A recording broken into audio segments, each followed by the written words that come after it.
Check, check, check. What's going on, ecosystem? Are you up to see the Groundhog? Are you reliving the same day over and over and over again?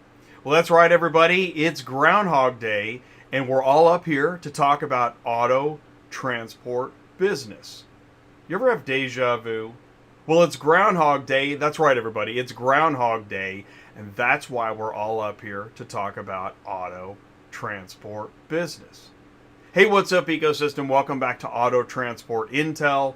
You ever have deja vu? Well, it's Groundhog Day. That's why we're all up here to talk about auto transport business.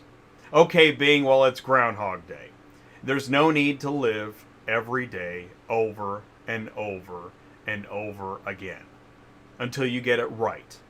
Because if you've got Thompson as your auto transport business coach, then you're in the right place.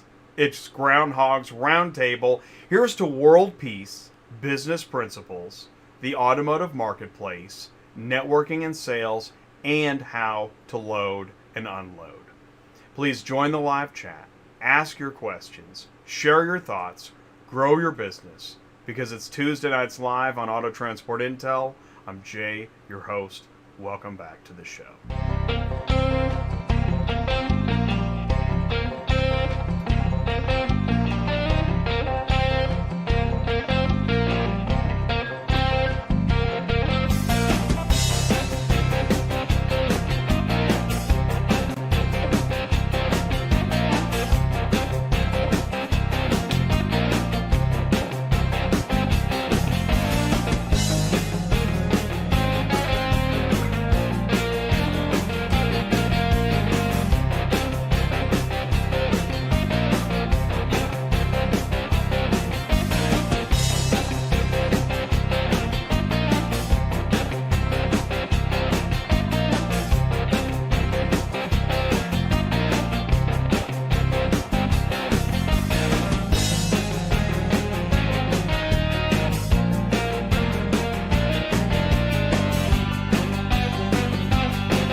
Hey, what's up, everybody?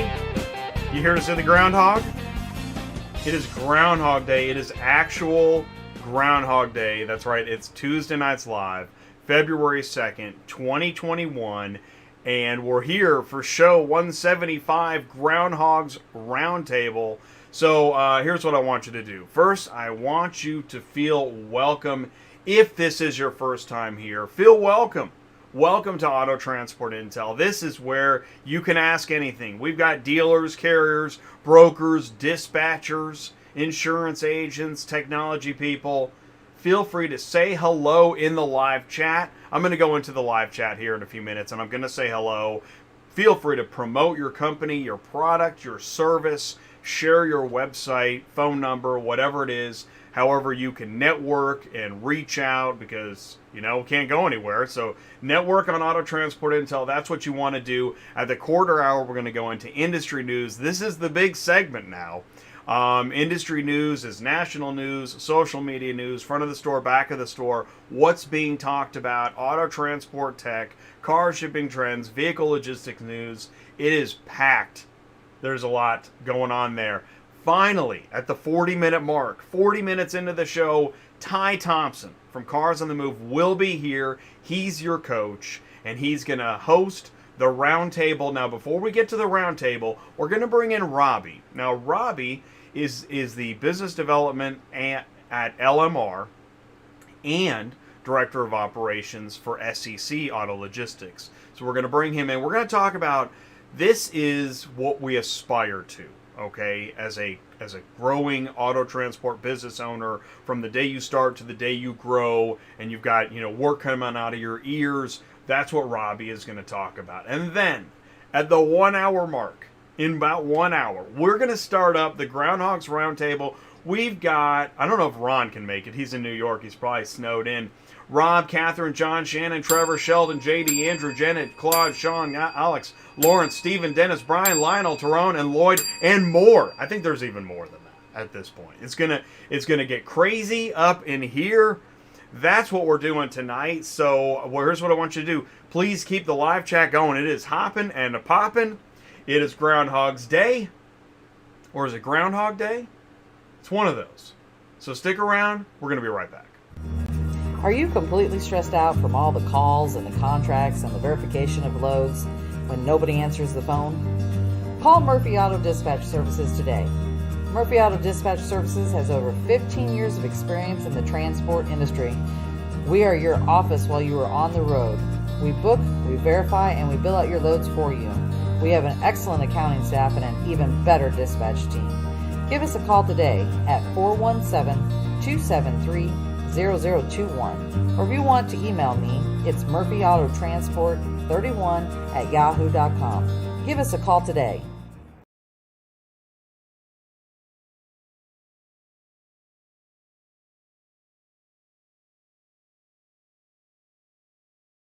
That's right. That's the voice of Sue at Murphy Auto Dispatch. She's a fully licensed broker. She runs a dispatch office, has a dispatch team. If you're looking for a dispatcher, she's the one you want to talk to. She's my co-host on Thursdays on Dispatching Live, so tune in for that, and you can talk to her. Plus, you can see in the live chat email address, website, phone number, so let Sue know that you're looking for help. You know, I forgot to mention, do me a favor.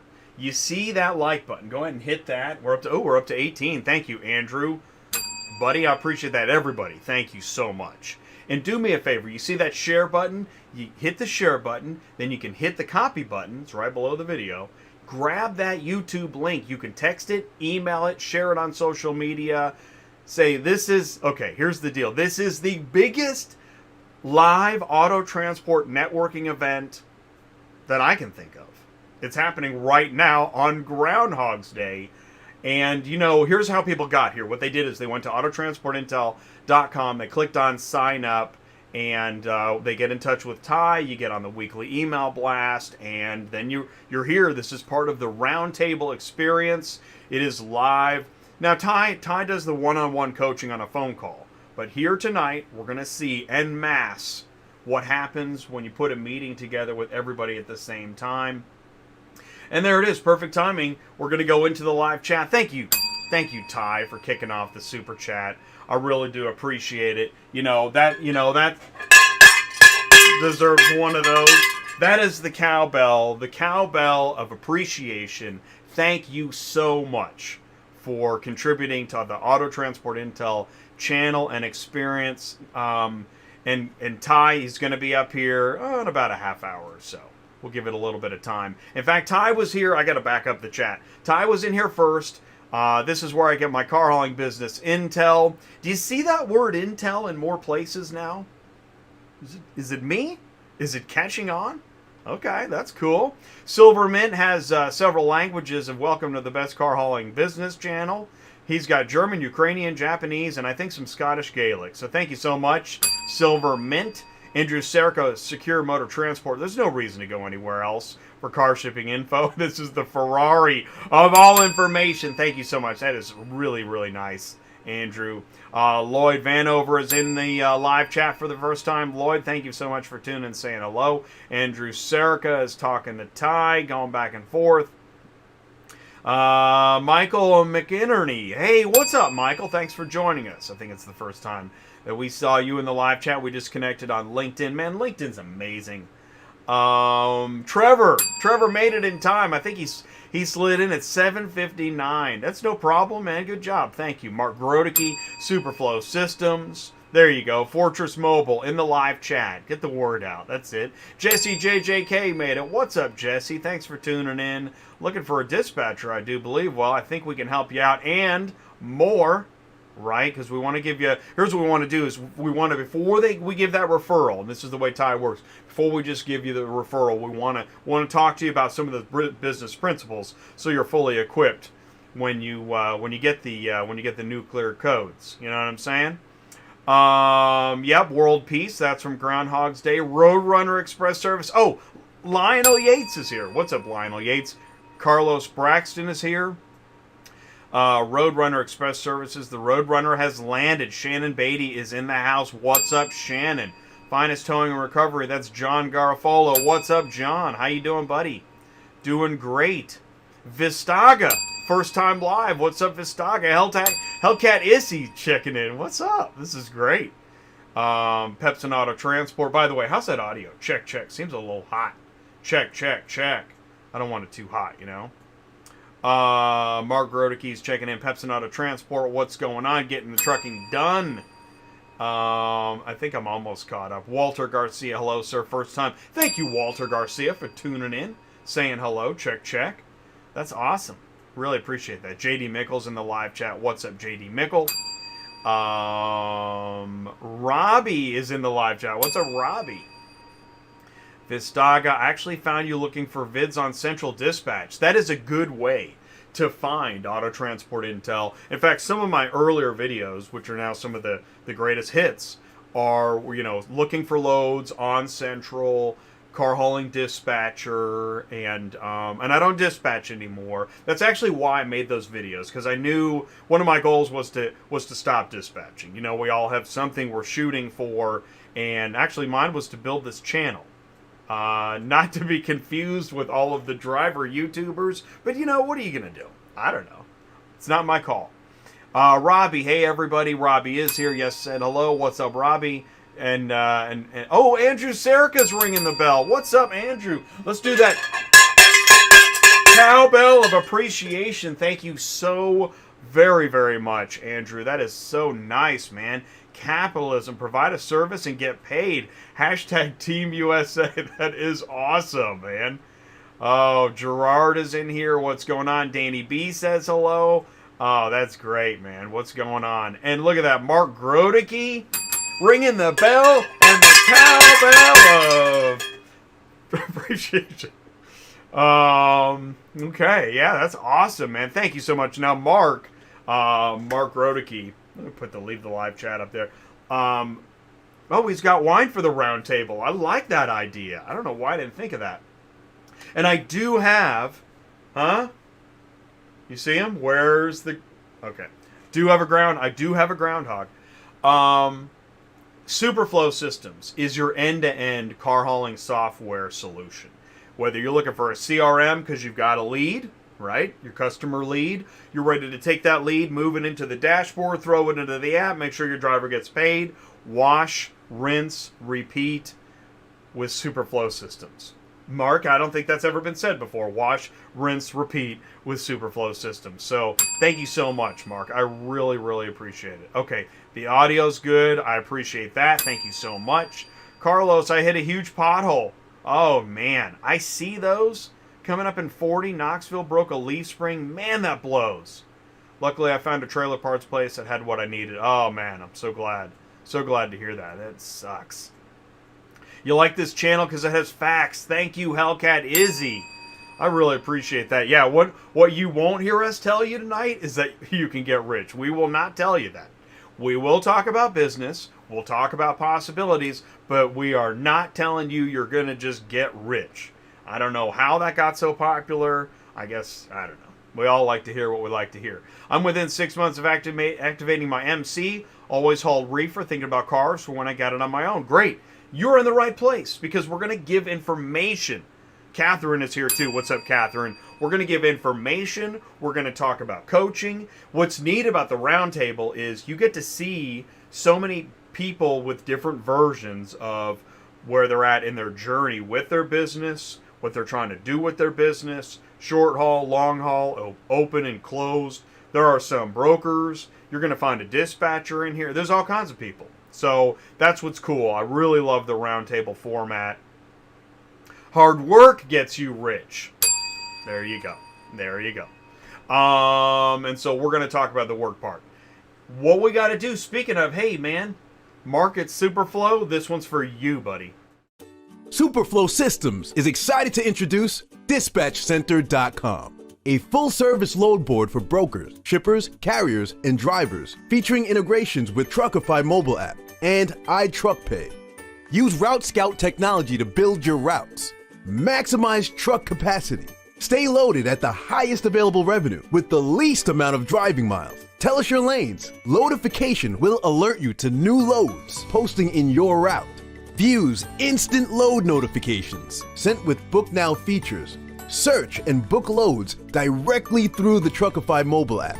Brokers and shippers post your loads to Dispatch Center.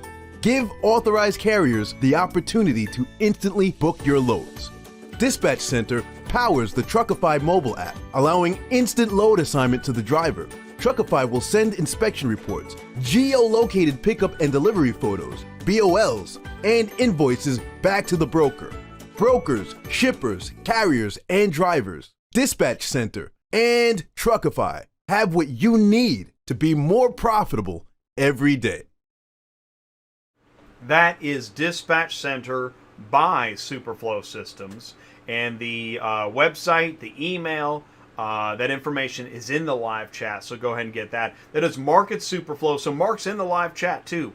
If you have a question, load board question, mobile app question, CRM question, customer relations management system question, whatever it is, he is in the live chat. He wants to help you, and he's going to be in the roundtable tonight. So Mark, thank you so much for everything that you do. Now, it is time, guys. If you just joined, if you're just getting in, no problem. We're 15 minutes in. We're about to go into industry news. I love industry news. It is becoming such a big segment, and there's so much information here. Hey, what's up, Moozy? Moozy at Truckify in the live chat. What's going on? So this is Groundhog's Car Hauling Roundtable. Now, Cars on the Move has a monthly roundtable. It's kind of monthly. In fact, here, let's look at some slides. Let's just go ahead and go into some show and tell. You know, we got Cars on the Move as part of the Auto Transport Intel YouTube playlist family. Cars on the Move is every Friday, connecting carriers, auctions, and dealers. And there's also Auto Transport business coaching videos, again, available on the Auto Transport Intel YouTube channel. And so we combined the Cars on the Move show with the coaching. By the way, a lot of this started as CTS Transport Business Coaching, which you can go to, what is it, ctsbusinesscoaching.com? Yeah, you can go there. And it turned into Cars on the Move, right? We were doing that every month. And it's still, you know, it's still growing and evolving. But last month, January 2021, we had the first Cars on the Move roundtable. That was with Ty. This is the second one this year. Now, on that one, we had, here's a shot. Well, how many people do we have? Do we have double that this time? I think we do. We're going to find out. We're going to see. This was last week. Let's see. Now, last week we had On Demand with Driver Delivery. Very interesting stuff. And you're going to see this delivery economy popping up in different places. One of the things that Anthony likes to do is he likes to talk to dealers about how to compete with Carvana. By the way, Carvana is in car hauling, so that should interest you. Now, you know I talk about the full ecosystem. OEMs, auctions, dealers, shippers, brokers, services, carriers, equipment, regulation, loads, as I've identified it. Well, on the roundtable, we're talking about where carriers can work directly for dealers, how to grow that business. Because having your customers is a little bit better than just being on the load board. Now, if you get confused, don't worry. We talked about the back of the store and the front of the store. The back of the store is the transport parking lot. The front of the store is where the car gets sold and it needs to be transported, or it gets brought in to the back of the store from remarketing or back and forth, etc. It is the year of the hybrid, not only back and forth, but physical to digital. So it is the year of the hybrid. That is true. And so to move that hybrid model along, we've had Max Digital joining Cars on the Move on the last Friday of each month. And Tim was on with us on last Friday. If you missed it, go check it out. It was a great show. And we also, it's not just the physical store. Yes, we talk about the software, Sky Hallman, oneauctionview.com, again, pushing physical and digital. Also, this is Mandraver. That was a great show, bringing in fixed ops, dealer, services, technology, car home delivery. I won't stop talking about it. I know it's kind of odd, but check this out. Okay, so, right, probably nobody in the audience is driving this. Maybe a couple people, right? Single car flatbed. Okay, that's fine. But did you know that companies like Sweetie Boy Delivers which they do over the road. They're combining over the road with single car flatbed. And that's, I believe that's an auto transport business. Yeah, it is. Look, there it is. They're doing it. You're the hybrid. You've got car hauler meets, right, tow, etc. In fact, they put it on their website. Here we got home delivery, test drives, vehicle concierge. That's in addition to car hauling. So that's why I keep bringing this up, because as you want to grow your business, we're going to keep talking about different ways to grow it. It's not going to be straightforward for everybody. But you know what? There's room on the Super Bowl. You're going to see on Sunday another car home delivery commercial at the Super Bowl. How many millions was that to talk about a single car flatbed? A lot. Even at Cox Automotive, I've been watching their, they got presentations still going on. Here was a market extension demo from, see it, Auto Trader. And what are they talking about? Oh, delivery available inside of a Cox Automotive Auto Trader presentation. So everybody's talking about transport, but different ways of doing it. And that's why we work hard to make sure that we connect with Auto IMS, ConditionReports.com, McConkey Auction Group, Auto Remarketing, Condition Reports, Transport API. And, you know, Carvana is celebrating its 8th birthday. There's a reason everybody's talking about Carvana. Is it the single car flatbed? I don't know. But I do know this, is that like Lexus, Toyota, they're talking about digital platforms, right? Welcome to the party, pal. Here you got AutoSled. They were on the show talking about they've improved dealer transport operations. Here's another one. This was in auto remarketing. Investment Roundup. Okay, so Porsche, also digital platform. And then seed funding for a transport startup. Right now somebody's like, seed funding for a transport startup? Sign me up. I'm a transport startup. Well, here's the information. It's about this one, Social Auto Transport. Have you heard of Social Auto Transport? You have now. They got $1.5 million seed funding round. So, and we're going to learn more about Social Auto Transport probably in the coming weeks and months, but they said its dealer customers are seeing a significant increase in the average size of repair orders. We talked about that last week, stemming from the additional time they get to thoroughly diagnose repair issues without customers waiting at the dealership. Can you say concierge pickup and delivery? Is that car hauling? Social Auto Transport says it is. How about car lots? Go to carlots.com, CARLOTZ.com. You can get 100% online free home delivery or visit a location, which I believe is what CarMax does, but that is, see, car lots, I believe, is more home, it's like homeowner-owned, consigning used vehicles. Well, we'll find out more. Park My Fleet partners with ACV Auctions. That's interesting news. Park My Fleet. Hope to learn more about Park My Fleet. Actually, with Michelle, she's a CAR with IARA. Hope to learn more about Park My Fleet. This is how you get your car shipping news. Is it fast enough for you? Jeez. Going crazy. Now, do you listen to the podcast? If you missed Draver, the show, you can listen to the podcast. How much time and money are dealerships going to continue to spend on sales personnel driving around in circles instead of selling cars? Auto Transport Intel, man, connecting dealers, auctions, and carriers. Put it up on the big screen. Sign up as an ATI insider. And get your punch, right? Get your punch ready. And I'll tell you what. Oh, here we go. Hey, it's Ty, transport guy, hanging out in the transport parking lot always.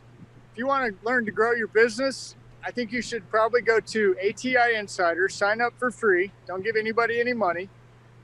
And with that, you get, I think you get a 20-minute phone call, which usually turns into a little longer than that. You get to join the roundtable, which is once a month. And at the roundtable, what we do is we get pretty detailed about how to build your business, how to connect with dealers, how to connect with auctions, how to build a lane. If you're new, if you saw a YouTube video and says, I can make $1 million in a week and I want to get into car hauling, Ty, and maybe you own a Stinger, maybe you own a little rollback. Man, how do I figure this out? Should I buy this? Should I buy that? What do I need? How do I do it? You get to make relationships with other carriers. It's kind of not a one-size-fits-all. Let's hear a little bit about you. Go to the ATI Insider, get signed up. I can help you. I really can. It would be like on the Matrix if what's his name, Dozier? If he had a disc that said auto transport on it, and when you plugged it in, it's industry news. That'd be cool. There's your next video to look for, Kimberly. I'll tell you what. Did you guys see the Groundhog?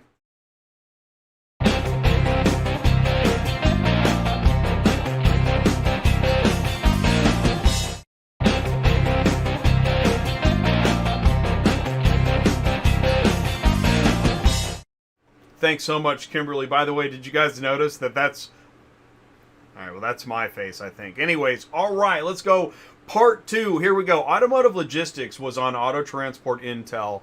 We were happy that we got to talk to Christopher Ludwig. Now, he is at Automotive Logistics. He does the hosting of the OEM panels and discussions. He really knows his stuff. He's a great guy. It was great having him on the show. And so I bring this up because today, Automotive Logistics began their Automotive Logistics and Supply Chain North America Live event. And in fact, they allowed me to share with you a discount if you wanted to sign up. But I'll tell you this, I'm going to help you out. This was my favorite thing today that I saw on their event.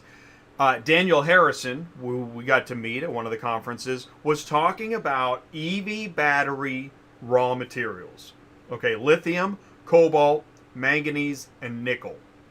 Now, most of this is handled internationally. And it's important because, you know, the problem with rare earth materials, they run out. So there's only so many, and there's only so much, and that's okay for now, but it's something to keep in mind.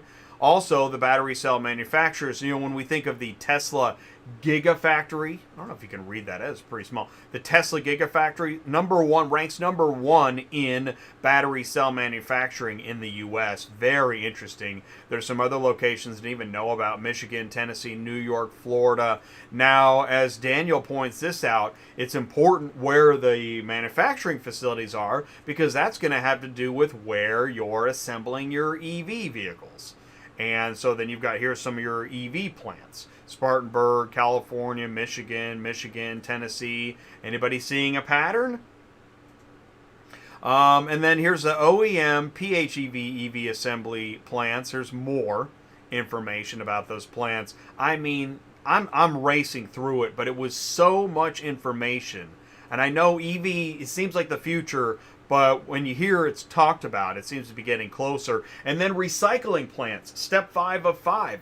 Don't forget about your recycling plants, because if your rare earth materials, if there's a limited supply, guess what? Recycling plants, good idea. Bad news, I don't think there was anything significant in North America. So, oh well. EU electric vehicle push needs 80 billion euros for chargers. Yikes!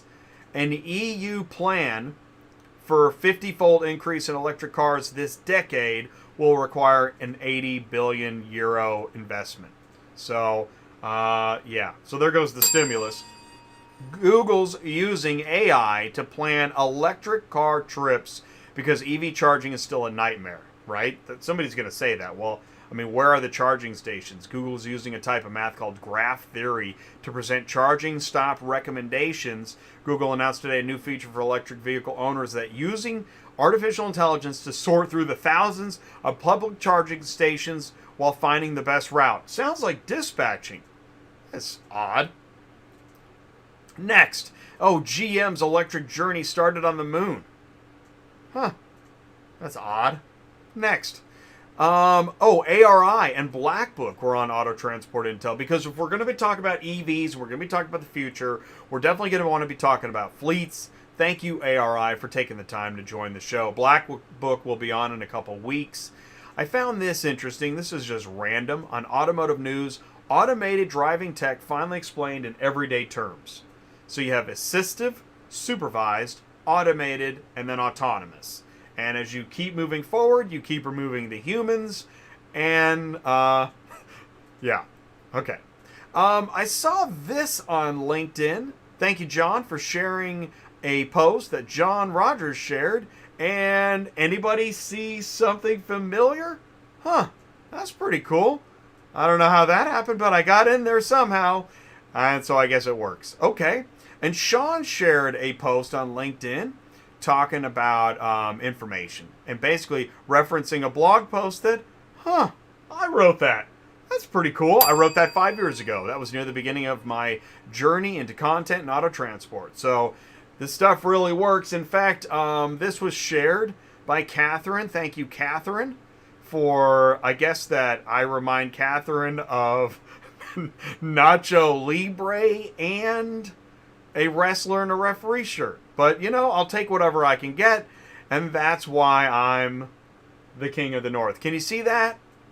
Does that look like me?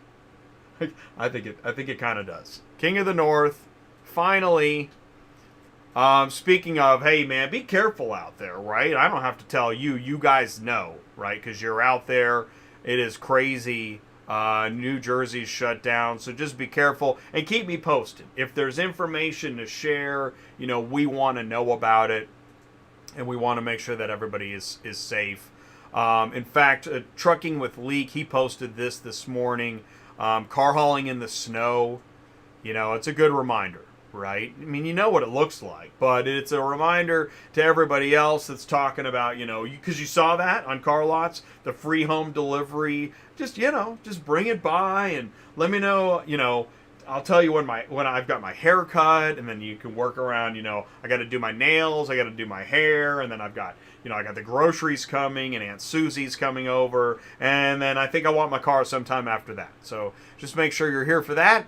You know that we do DOT compliance every Wednesday at noon for 30 minutes. That's with Brian Riker. If you have a DOT question, FMCSA, HOS, ELD, any just kind of annoying anagram question, that's what we try to talk about on Industry News. So thank you so much. In fact, we talked about this one. Here's one for you. This fits in with tonight. Do you see anything wrong? Do you see the groundhog? Actually, there's no groundhog in that shot. But you know what? Making a turn with only vehicles on the top, nothing on the bottom. Anyways, that's what we talked about last Wednesday on DOT compliance. Now, dispatching is for Thursdays. All right, flip that. Thursdays are for dispatching load board search advice. We do cover load board search advice. For example, I saw this. See, great idea. If you are an auto transport business, get those reviews, and not just on Central Dispatch. Don't just focus on Central. We keep saying that. Do not keep focusing just on Central Dispatch. Focus on all forms of social media and places that you can get reviews, make customers, network, find loads, etc., and then market it. Right? You already got a picture. I know you've already got a picture of your truck, right? You got that nice photo of your truck loaded, and you show people, and you might share it on Instagram. You are halfway to an ad, my friends. Halfway to an ad. Let's see here. This was last Friday on Cars on the Move. We had Tim Scoutalus, right?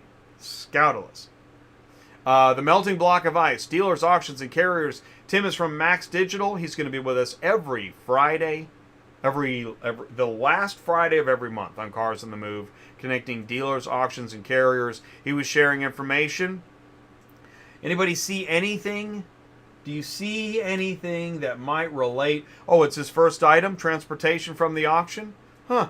Well, there you go. There's your tie-in. That's all you need to know. And again, if you missed the show, that's right. You can catch the podcast. I only do I go live 4 times a week. I do the podcast 4 times a week. It is, yes, true. You can't catch the podcast live. So if you're driving right now, you can just tune in, but listen and focus on all the snow and the groundhogs, right? The podcast comes later. It comes about 24 to 48 hours later. But you can subscribe and join. Now, this is interesting. Ty actually got this text, I think it was today. Hey, Ty, I'm looking to find a company that can train drivers how to operate and load car haulers. I'm with blank, and we're a global finished vehicle logistics company. I'm working on a project to start a dedicated vehicle shuttle from port to vehicle storage center in blank. Thanks, blank. Wow. Nice job, Ty. That's awesome, man. We probably will talk more about something like that tonight. By the way, next week is Scarcella, vehicle conditioning software. You're going to want to tune in for that. Remember how I started? I started it out. I told you, all the different. We were fragmented. We've been fragmented. Silos, verticals that don't talk. You can't talk to brokers, and you can't talk to dispatchers, and dealers can't talk to. Okay, forget all that. We are now on. It's 2021, year of the hybrid, auto transport intel. We're bringing in the software, etc. So that's next Tuesday. That's going to be a great show. If you do have an event, Auto Transport Intel wants to help you. So whatever it is, contact me. autotransportintel@gmail.com. Thank you, Automotive Logistics. They have another day tomorrow. So glad I could help out. This is the Car Shipping Business Channel. I'm Jay, your host. Man, we flew through that industry news. Although, the truth is, let's see here. It's 8:36, and we've got Ty slated for 8:40. So we're actually right on time. So here's what I'm going to do. I am going to, I'm going to roll this.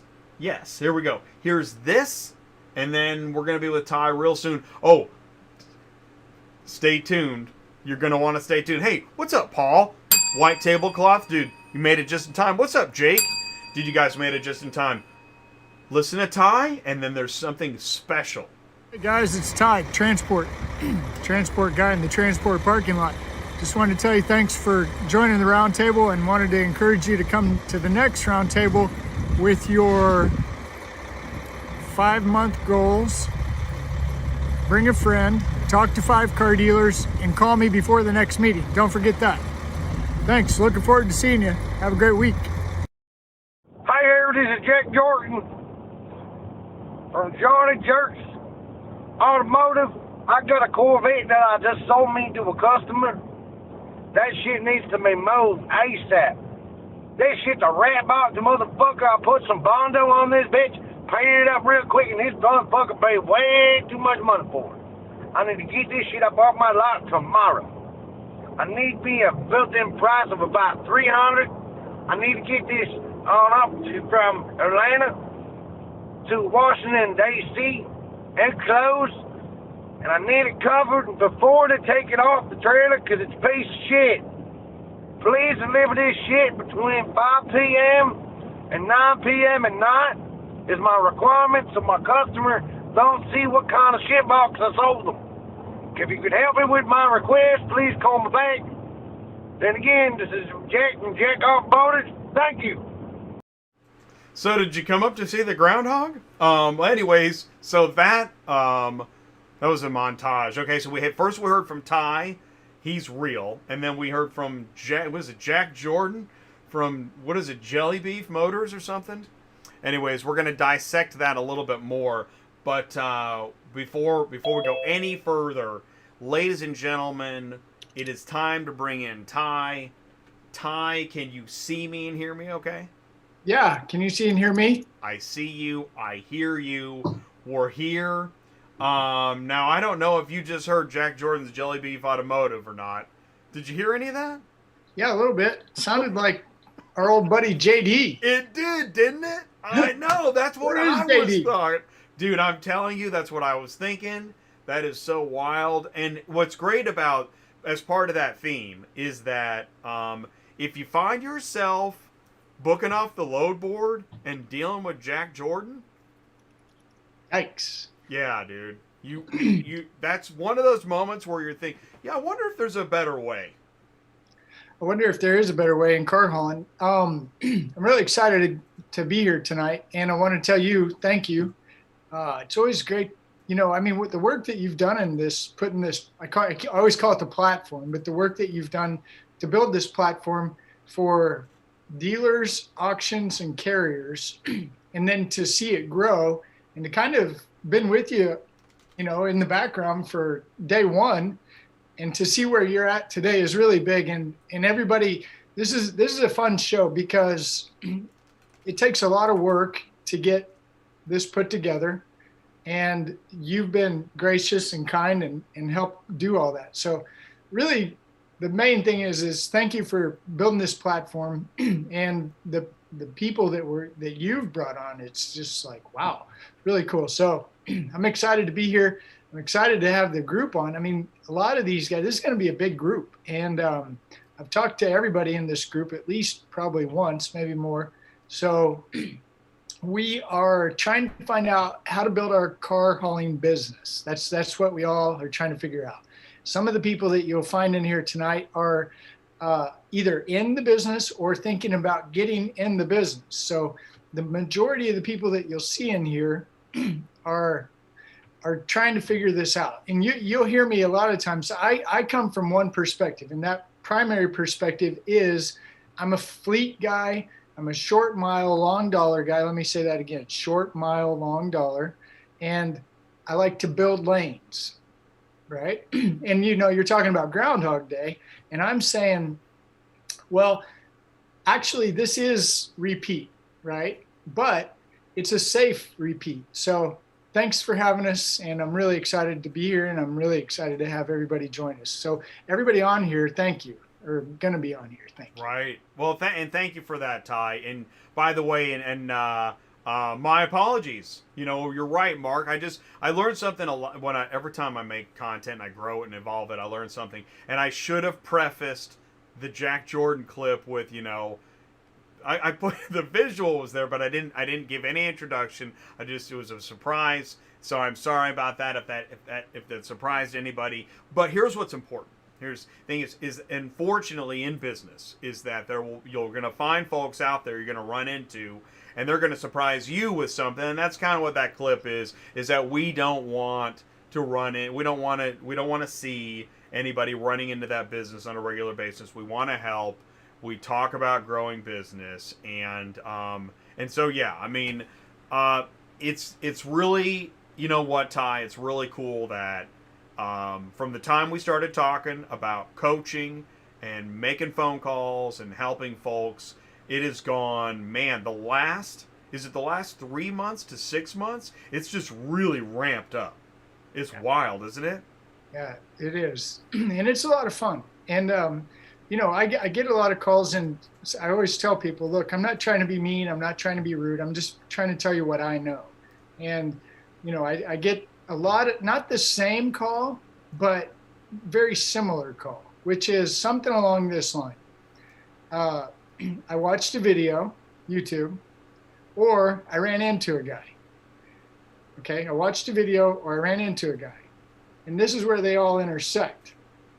I heard I can get rich hauling cars. And I think yeah, I'm going to bring up you sent me, let's see here. Where is why is that not popping up here? Let's try that again. It's not coming up. Well, you sent me that. I don't know why. Zoom is they keep updating Zoom, so it's not popping up. But you sent me that text, because you almost need a warning before you talk to somebody. Warning, I may say something crazy, right? Because you got a text, and he was talking about where did he get these numbers that he could haul if he moved $500 a car and he had 2 drivers, he could make $90,000 a year. It was like that simple, right? First, I'm hoping he'll be here tonight. Yeah, me too. So I'd want to let's see if he shows up first. I don't want to spoil it. But if he doesn't, I will definitely open. That'll give you some time to find this. So before we get to that, I want to talk about Robbie and why I'm excited about having Robbie here tonight. I know a lot of fleet guys, and I could have a lot of fleet guys come on. I brought Robbie on because we connected on Jay's show. We had Robbie with LMR SEC on the show talking about what he does. He's a fleet guy. He moves new cars, OEM, right? And somebody on the show in the live chat was listening to Robbie, got a hold of Robbie the next day, and I think within a week, LER, I always butcher the name, but he and Robbie are together, and unless something's changed with Eliarel. I do the same thing. Eliarel. Okay. 9 car out of Florida, Georgia. Yeah. Okay. So I don't know where they're at right now, but I do know they connected on your show, and I do know we got a picture of LAR's truck Yeah. with cars that he got from Robbie. Yeah. So I like Robbie, and the reason I've known Robbie for a long time. I've known his brother for a long time, and they've been in transport combined way longer than I have. I know his brother Jerry has been in this business Jerry, for a and long. I just connected with Jerry the other day. Oh, you did? Okay, great. Well, yeah, somehow.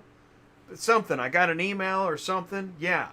Yeah, Jerry, both these guys are incredible. And I like Robbie because Robbie brings a little bit of fresh air, and he reminds me there's a lot of opportunity in this business, and it is a good business to be in. So it's kind of a nice balance. Robbie brings a little bit of fresh life, and it kind of reminds me like of the good times, right? So as opposed to as opposed to when I started, and this is what really makes it good for me to be where I'm at today. I started with a 1-ton and a 3-car trailer. I was in the transport parking lot loading beside the guys with the stingers, and they would tell me, Ty, you're stupid. All the time, every day. Ty, you're dumb. And I would drive 150 miles down, 150 miles back, and they would still be there loading their 9 cars, and I would look at them and think, you guys are stupid. I've already been down and back, and you're still doing nothing. Well, it took me a while, but I finally figured out, you do need to haul more than just 3 cars. But it was because I was a relationship guy. I made those connections. I would walk into a dealership. Who's hauling your cars? That's the kind of guy I am. This is before load boards. And anyway, so I'm coming from a particular perspective. So I'm really happy that Robbie's joining us tonight as well, because Robbie will add to anything that I have to say. And he's like a guy who is really excited about this business. And I like that. So I'm really happy to have Robbie here. And I think he'll add a lot of life to this as well. So anyway, that's my speech on Robbie. We're going to bring in Robbie here in a second. I just wanted to throw back up the live chat. Trevor was talking about how, looks like, here, I'll read his comment here. You guys can see it. I'm just sending the invite to Robbie so he can join us. Robbie, your time has come. You're about to join us. Yeah, Trevor says you can make good money, but once you have to pay someone for a little dent on the car that your driver didn't catch while filling out the BOL, and it costs you $800, right? Yeah. It's always the little things. It sounds like just a catchy phrase, but it's the truth. Yeah, it is. And there really is a lot to this. And, I was talking to a new guy today that he signed up for ATI Insider. I think he's going to be here, Benjamin. And, he's telling me what he wants to do, and I'm listening, and I'm okay with it. And as we go through the conversation, I think it's good for us to have people to call. You said this earlier. You said you can ask questions here, and we're not going to laugh you out. We're not going to slap you across the face. We're not going to tell you to leave the room. I mean, we really are trying to figure this out, and we really do want you to succeed. And we do know there are certain you might get yelled at, but you're not going to get laughed at. Yeah. You might hear my voice change, but and every now and then a couple profanities may fly out. But other than that, we're definitely not going to abandon it. And the truth is, you were telling me sometimes you do get a little rough, but it's only in correlation to the level of wake-up call that you're like seeing like with your own eyes, right? Yeah, that's true. And I've never had anybody hang up and call me bad names. That is amazing. Good for you, man. That's cool. I'm glad to hear that.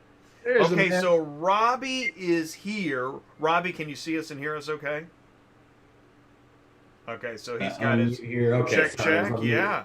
Yeah. Right, there we go. Robbie. Evening, guys. Hey, man. Do me a favor. Just say hello jump right in, say hello to everybody, introduce yourself, okay? All right. Hey, everybody. This is Robbie. I'm with Elmore Trucking, SEC Auto Transport, and happy to be on the show tonight. Hopefully I can bring a little bit of fun, a little bit of energy, and maybe a little bit of value. Let me know if you guys have any questions. Oh, we don't need those things. Okay, so Ty and Robbie, you guys have known each other longer than I have. Yeah. And obviously, Ty, you were just introducing him. But, okay, I was mentioning this, and then I'm going to pass you the ball. You ready? Here comes the medicine ball. We talk about, and I have these conversations with fleet owners now more and more, such as with Robbie.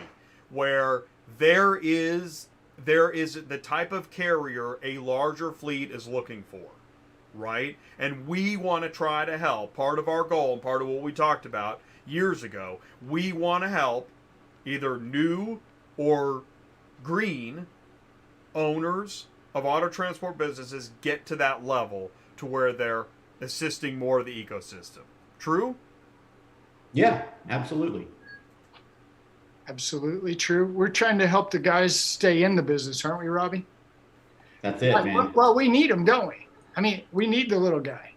We do. We do. You need the little guy? Yeah, absolutely. Absolutely. I mean, everybody serves a purpose, you know, and the little guy can be part of a bigger team. Kind of what you're building here, right? I mean, people connect here and that drives additional business between, you know, two entities that otherwise may not have ever met. Yeah, actually, and you know what?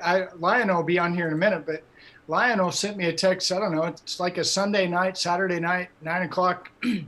Hey, I got a driver down in Alabama. It's got a hydraulic problem. Who do I call? And I was like, well, I know Josh is kind of somewhere down in that area. Call Josh. I don't know if Josh helped or didn't help, but it's this community of, you know, it's way bigger than me in my little neighborhood, right? Both of us, yeah. And everybody needs help, especially in car hauling. Stuff breaks, and we all have problems. And that's, I think, the thing that I really try to emphasize with a lot of these new guys. You know, I talked to somebody the other day. Well, I'm a mechanic, and I can do this, and I do that. I'm like, well, that's great until your wheel flies off and the spindle's broke because it got so hot. Now what are you going to do? How are you going to fix that, you know? So There are different things that happen in this business that you really don't understand until it happens to you, right? Yeah, yeah, very true. Right. So, Robbie, where are you again? I forgot. I am just south of Nashville, Tennessee. Okay, so you're in Tennessee, and you're with LMR SEC, and you primarily do OEMs. Yeah. So, as a company, yes. Well, I wouldn't say primarily. I would say we're about 60% new car and 40%. Auction, CarMax, dealers, rentals, things like that. Yeah, which is good. And I'm assuming, I don't know how you work that. How do you work the OEM with the used, or do you? So the OEM is the outbound haul, right? And the secondary market freight is what we call it. So the auction freight, rentals, things like that. That's what gets us back to or close to the plant or railhead or port where we need to reload and get the new cars back on. What's really important in our network is being fluid and being diverse. And I think really it's important for us to keep our new car inventory fluid, right? The cars they're releasing or building or unloading cars every day. And so every day we've got to push a certain number of cars out the gate to ensure that we keep it fluid. And then, diversity, you don't ever want to have all of your eggs in one basket. And so we try our best to stay diversified into a few different arenas. Right. And do you guys use central dispatch to either find cars or post cars? Against our will. Yeah. All right. You prefer the Rolodex, right? But yes, we do. And we used it a lot more initially to attract quality third-party carriers, the independent guys, the 2-truck clear up to the 50-truck guys. We collectively have about 100 trucks, so we're not a conglomerate by any means. But yeah, so we use Central initially. We've built a really good carrier base, so we continue to bring on carriers, but we've got a really solid base of third-party carriers to have a good safety record, that do a good job and represent us well when they're hauling our cars. That reminds me. Central dispatch is what got us there, right? Frankly. And it is funny because I mean, when I'm coaching people, I'm not a load board guy, never have been, but Jay and I, we have these conversations where we call it the year of the hybrid. And so what I've kind of found myself doing is kind of what I think you're saying, which is I'll use the load board maybe to find a car, to come back to my neighborhood, to talk to the dealer, that I would like to do business with. And, you know, you might use it to find the carrier to put in your Rolodex to just bypass that. And I think again, it goes back to these relationships. It goes back to integrity, morals, and ethics, right? This is a pretty intense business, and there's a lot of non-transparency that happens on a regular basis. You might even call it lying, right? Yeah, so absolutely. The more that we as carriers, and this is what I try to emphasize, the more as a carrier group that we have a standard, a level of integrity, a level of morals, and so this is what Jay, I need you to do me a favor. That Alex, I can't remember his last name. Scarcella. Yeah, did you get him? Yeah. Okay. Yeah, he's on. All right. Yeah. So I sent Alex, I coached Alex a while back. I sent Alex to Robbie. And this is good information, guys, because car hauling's not easy, and here's why. Now, fortunately, at the time when I sent Alex to Robbie, I thought he had already purchased a $200,000 Stinger, and he was running into some trouble. You know, the broker wouldn't help him. They couldn't get on the central dispatch. Things weren't looking too good. So I'm like, well, call Robbie. Robbie, because I knew the guy was he bought a new truck. Turns out he didn't buy a truck, but take over, Robbie. What happened?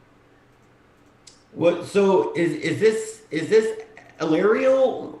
Alex, no, this is Alex. He's a different guy. Different guy. He ended up not buying a truck, but What company is he with? Mike, just check it. He's just a new guy. He hadn't bought a truck. I thought he did. Okay. That's why I had him call you. Well, I apologize, Ty. I don't remember having a conversation with him, but I talk to 100 people a day. Oh no. Where I'm going with this is that there are, when you're getting in this, there are a lot of hurdles, right? Yes. So Robbie here is a broker, and Robbie needs good carriers, and Robbie likes guys that have late model equipment. That means it's expensive, clean, right? Yeah. Why, Robbie? Because that represents you, right? Right. This is what I try to tell guys. I'm like, listen, look at your customer. Look at it. Just drive by and look. Do you see anything dirty laying around there at that car lot? Do you see people walking out looking dirty at that car lot? Well, Ty, car hauling's a dirty business. Maybe it can be, but Robbie may know this about old Ty, but old Ty would load in a white t-shirt and come out with maybe one little mark, right? You can do the job. You don't have to roll around on the ground. Correct. And you got coveralls, you got other things you can put on to get the job done. But point being, our customer, at least Ty's world, is the dealer. And if we look at the dealer, let's try to emulate the dealer. And I bet he will like us a lot better if we look like him, smell like him, and act like him. Fair? Yep. Absolutely. Okay. So right, anyway, if they've got customers coming in, right? If their doors are open, they've got customers there. You've got a transporter bringing cars. That's usually a pretty exciting event at a dealership. If there's customers there and you're unloading inside of them, right? To them, it's an awe-inspiring moment. So it's a good opportunity for everybody to shine, as long as you can shine. Yeah, well, and I use that for, pre-social media. I would drive through the freaking car wash or the Blue Beacon, whatever. If I knew I was going to be there during business hours, I knew my truck was dirty. I knew, because Robbie's right, man. When you pull in there with a load of cars, new or used, everybody stops what they're doing. Yeah. Right? You're raising cars, 15, 16, 17 feet into the air and running them off the truck. I mean, to them, it's a pretty crazy piece of machinery. To us, it's the hammer we build our house with, right? For lack of a better expression, it's our tool, and it's an expensive tool. But the sharper you keep the tool, the more ready for the job it is. The better it's going to perform, and the better satisfied your customer will be. So before we get started here, just for fun, and I'm using you as an example, Robbie. But if I'm a new guy and I want to haul cars with Robbie, I may not be able to, right? I mean, it's possible. Yeah, we have. We make it easy to set up, but our qualifications, we do set the bar high, and there's a reason for that. Right. So, for example, do you need to be in business for a year or more? You do. Okay. Your MC number needs to be at least a year old. We've been known to make exceptions. But everything needs to really line up for any type of exception. But yes, and exceptions are not the norm. Right. There you go. So you need to have a year in business. You need to have $350,000 cargo if you're going to haul 9 cars. If you have less, you need to have a minimum of $60,000 per unit. So if you've got a 3-car, you need to have 180 to 200,000 in cargo. Awesome. What else you got? Anything else? Late model equipment. You need to have a good safety rating on the FMCSA Safer website. We specifically look at your out of service percentages, and we compare those to the national average.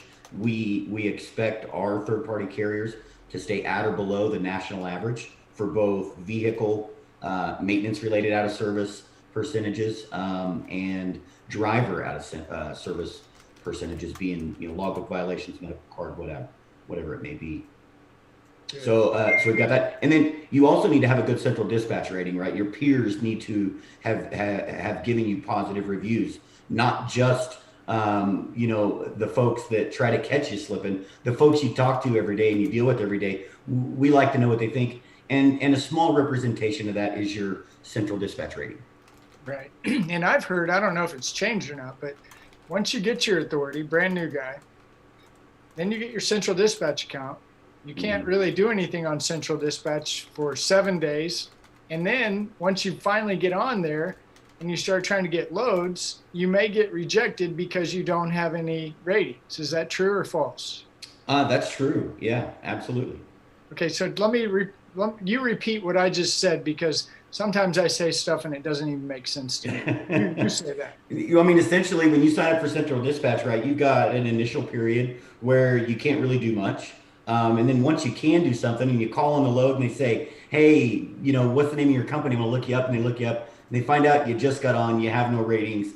You've got some explaining to do, right? Maybe you spent some time somewhere and you can somehow validate your expertise and ability to do the job. But, it's not easy. The barrier to entry into this business is not an easy one to overcome, but it is something you can overcome.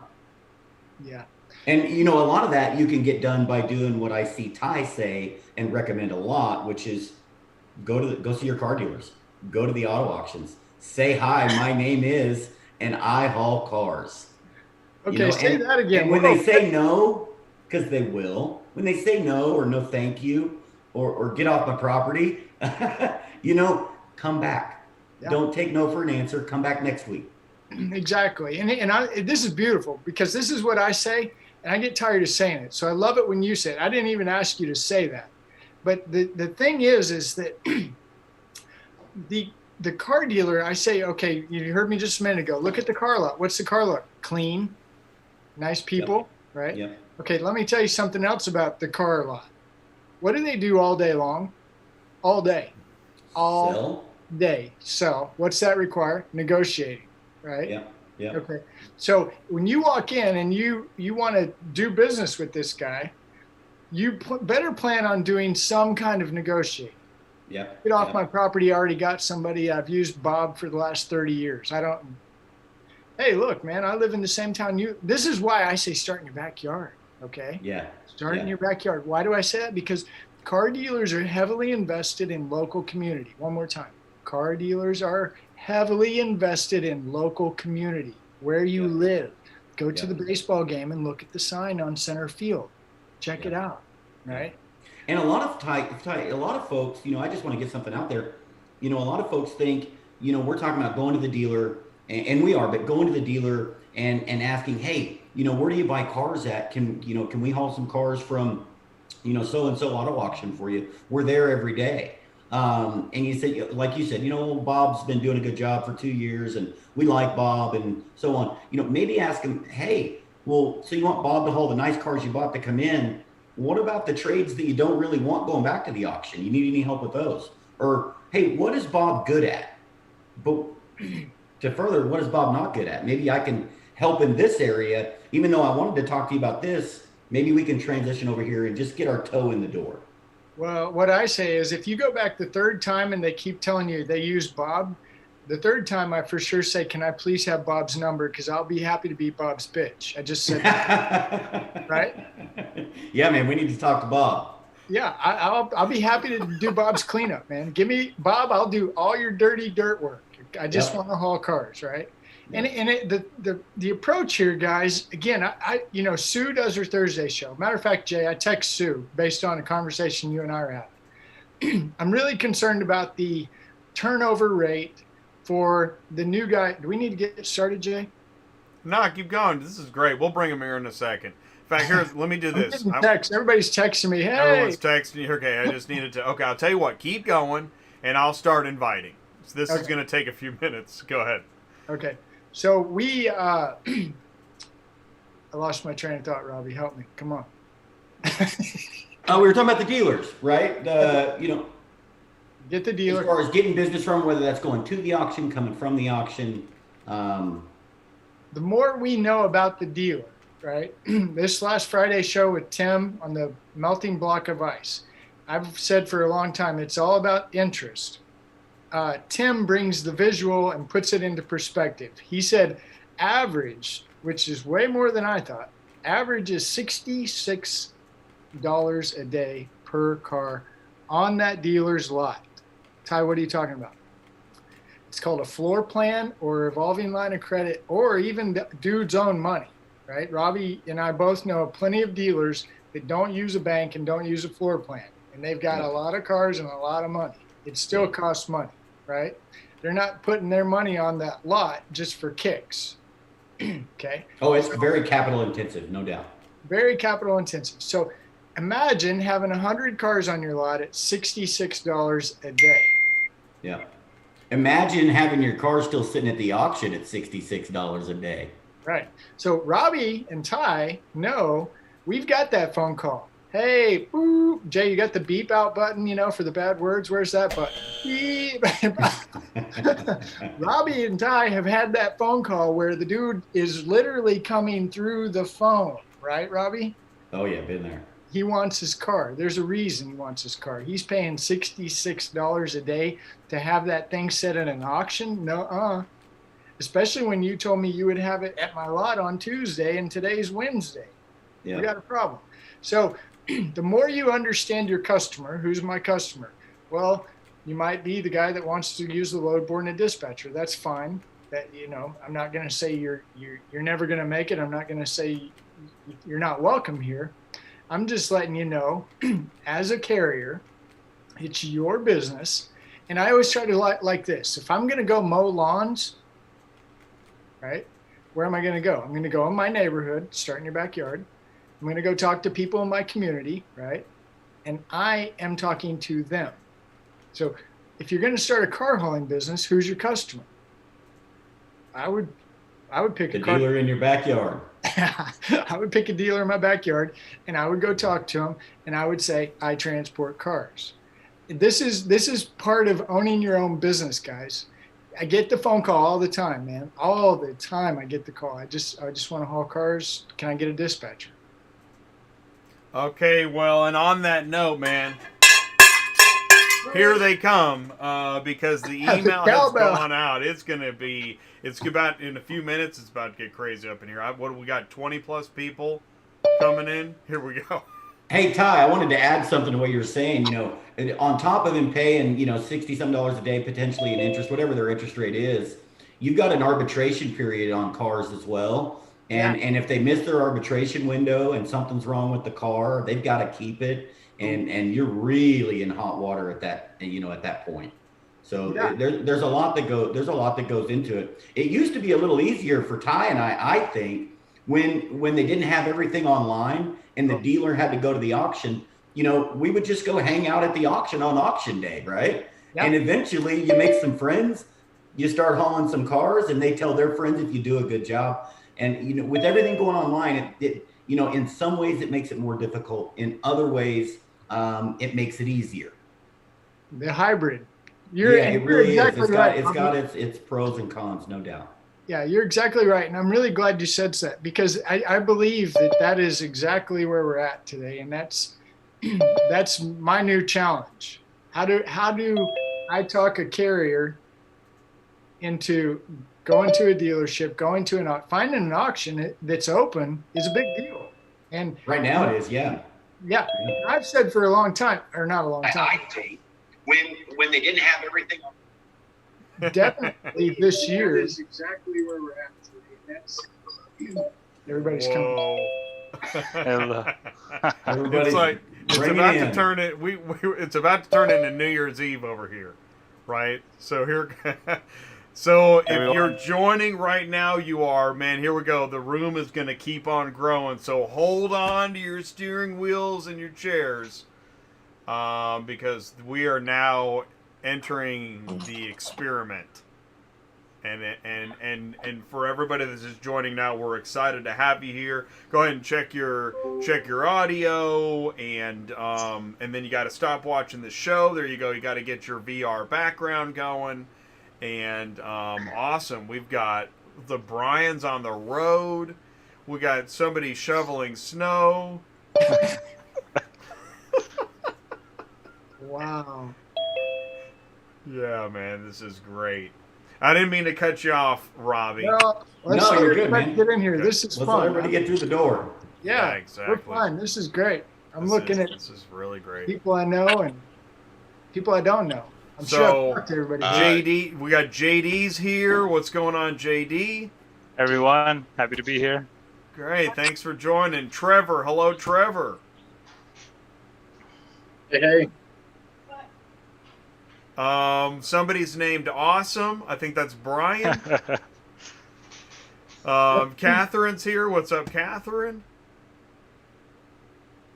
Lawrence is here. What's up, Lawrence? What's up? Can you hear me? Hey, Mike Jag.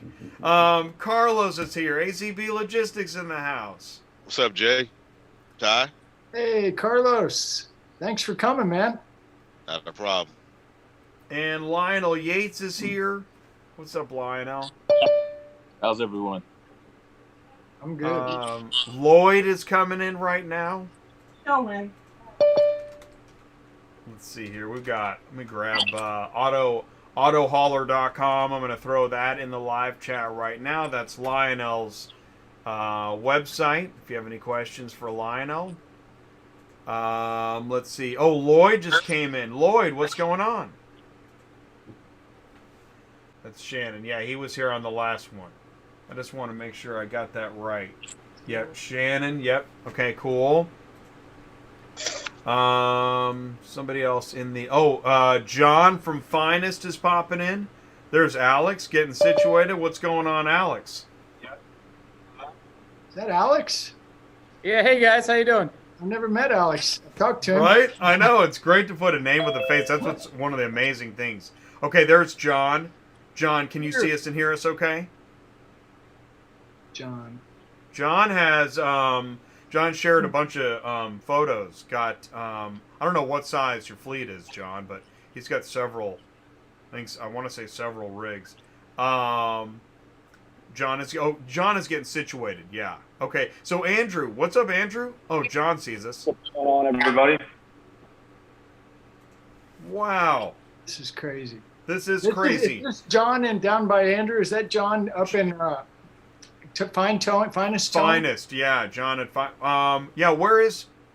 They're up northeast. That's what I was thinking. New York area somewhere. John, can you even hear us? Still connecting his audio. I think he's on his phone. Oh, I got it. Okay. So he's probably because it says connecting the audio, but I think he heard us. And I think there might be a few more. Yeah. Oh, there's two more. Oh, okay. Benjamin and Alicia. Oh, yeah. Benjamin's here. He's joining right now. And so,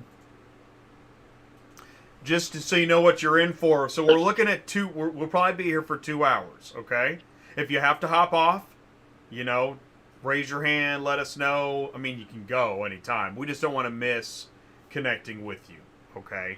So, Benjamin, there he is. What's up, Benjamin? And this is also an experiment. We've never had 16 people in a Zoom meeting at the same time before. So, bear with us. But then again, I don't think anybody I don't think this has happened. Not live on YouTube. Not that I know of.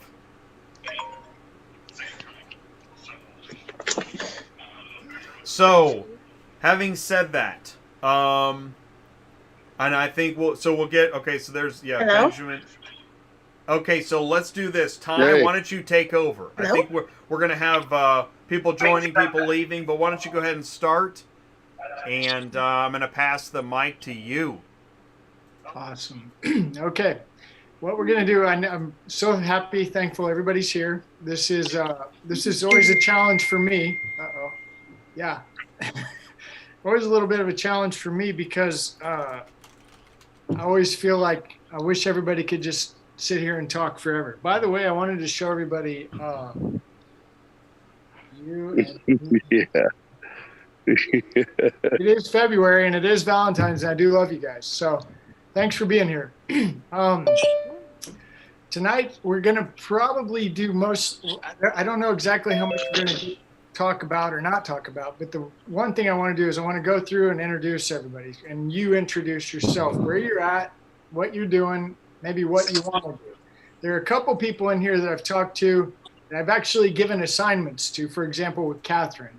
And I don't know if Jeanette makes it. If Jeanette doesn't make, Jay, did you find the screenshots of the 90,000 a month? So I'm going to try that one more time. Okay, while you're doing that, I'm gonna talk to not everybody. working. Yeah, okay, keep going. Yeah, keep going. Okay, so. Oh yeah, no. Okay, yeah. You know what?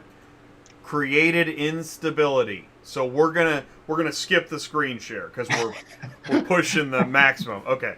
All right. Cool. All right, let's start with JD. We met JD. JD came in through your show, but then we've become really good friends on LinkedIn. So JD, who are you? Where are you at? What are you doing? Guys, I'm JD. I'm with Auto Transport On Demand. We're a brokerage firm. We've been going for about 5 years now. We've about 5-6 independent brokers with experience that joined this company, and we're hauling maybe 50 to 100 vehicles a week. Wow, good job. Staying pretty busy, and hopefully this year we're planning on taking up a brand new team and try to expand the company. Oh, wow. Now, where are you located again? I forgot. Our main office is in Florida, just south of Tampa and Parrish, and I run the office here in California. Oh, so you're in Cali. All right. I thought you were in California. All right. Yeah. You guys been in business for about 5 years. Have you always done cars for 5 years, or is this kind of something new for you? I've been doing this for about 7 years now. I was 7. previously with a different company. In cars. Yeah, car hauling. Okay, As a and broker. you're a broker. So Mhm. who's your customer? Who's your client? You don't have to name names, but is it car dealers? Is it individuals? We call them POVs. What's POV, everybody? Personally owned vehicle. Personally owned vehicles. There you go. We do it all. You do it all. We do dealerships. We do OEMs. We do mostly personal clients, repeat buyers, regular collectors, car collectors, just about anything. Do a lot of military transport as well. But it's just the way it grows. As customers come in, the customer base expands, and then it can go in so many directions, and it's all about referrals. We're all about customer service. We're all about making the customer so happy that he just keeps on referring us, and the client list keeps on growing. The roster grows and grows, and it never stops. Tell me one thing you may or may not have learned through Auto Transport Intel. Everything that I don't see in front of my screen. The perspective of the driver, of the OEM, of the auction, that whole perspective you only hear on the phone, because I only have contact with the customer over the phone or at a local dealership. And this is a great way to see what the driver's thinking. This is a great way to see what every person in this whole network is thinking, and how you can, by introducing yourself to that network, it actually helps you grow the business. Once I joined ATI, I realized how quickly the relationship of carriers was so important that I've been working on that carrier network with you. And we've been just building up that database and I don't even want to use central dispatch anymore. I want to be able to call all the carriers for every single lane that exists. And that's what I'm working on. Wow. Okay. So did you guys hear that? I just want to say this too. Yeah. If you, when in meetings this big, you have to mute your microphone if you're not talking, something to think about, but which I'm terrible at also, because I just leave my mic on the whole time. But that was awesome, JD. So anyways, keep going. Thank you. If you listen close, JD said something Robbie said a minute ago, right? Which was he likes to go directly to the carrier. There's something there, guys. I don't know if everybody's paying attention, but Robbie said it, then JD said it. Robbie has a fleet. Robbie is also a broker.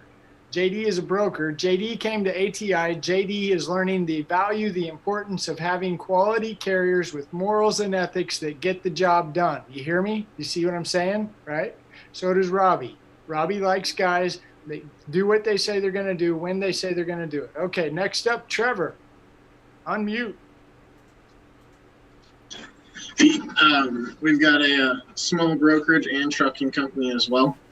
Again, tried to, when we first started the brokerage, putting stuff on Central, didn't turn out very well multiple times, so we got the trucking side going, and so far we've covered everything with our own trucks. Wow. Okay, and where are you located? In Dacona, Colorado. Dakota, Colorado. All right. Yeah, Dacona. Dacona. Yeah.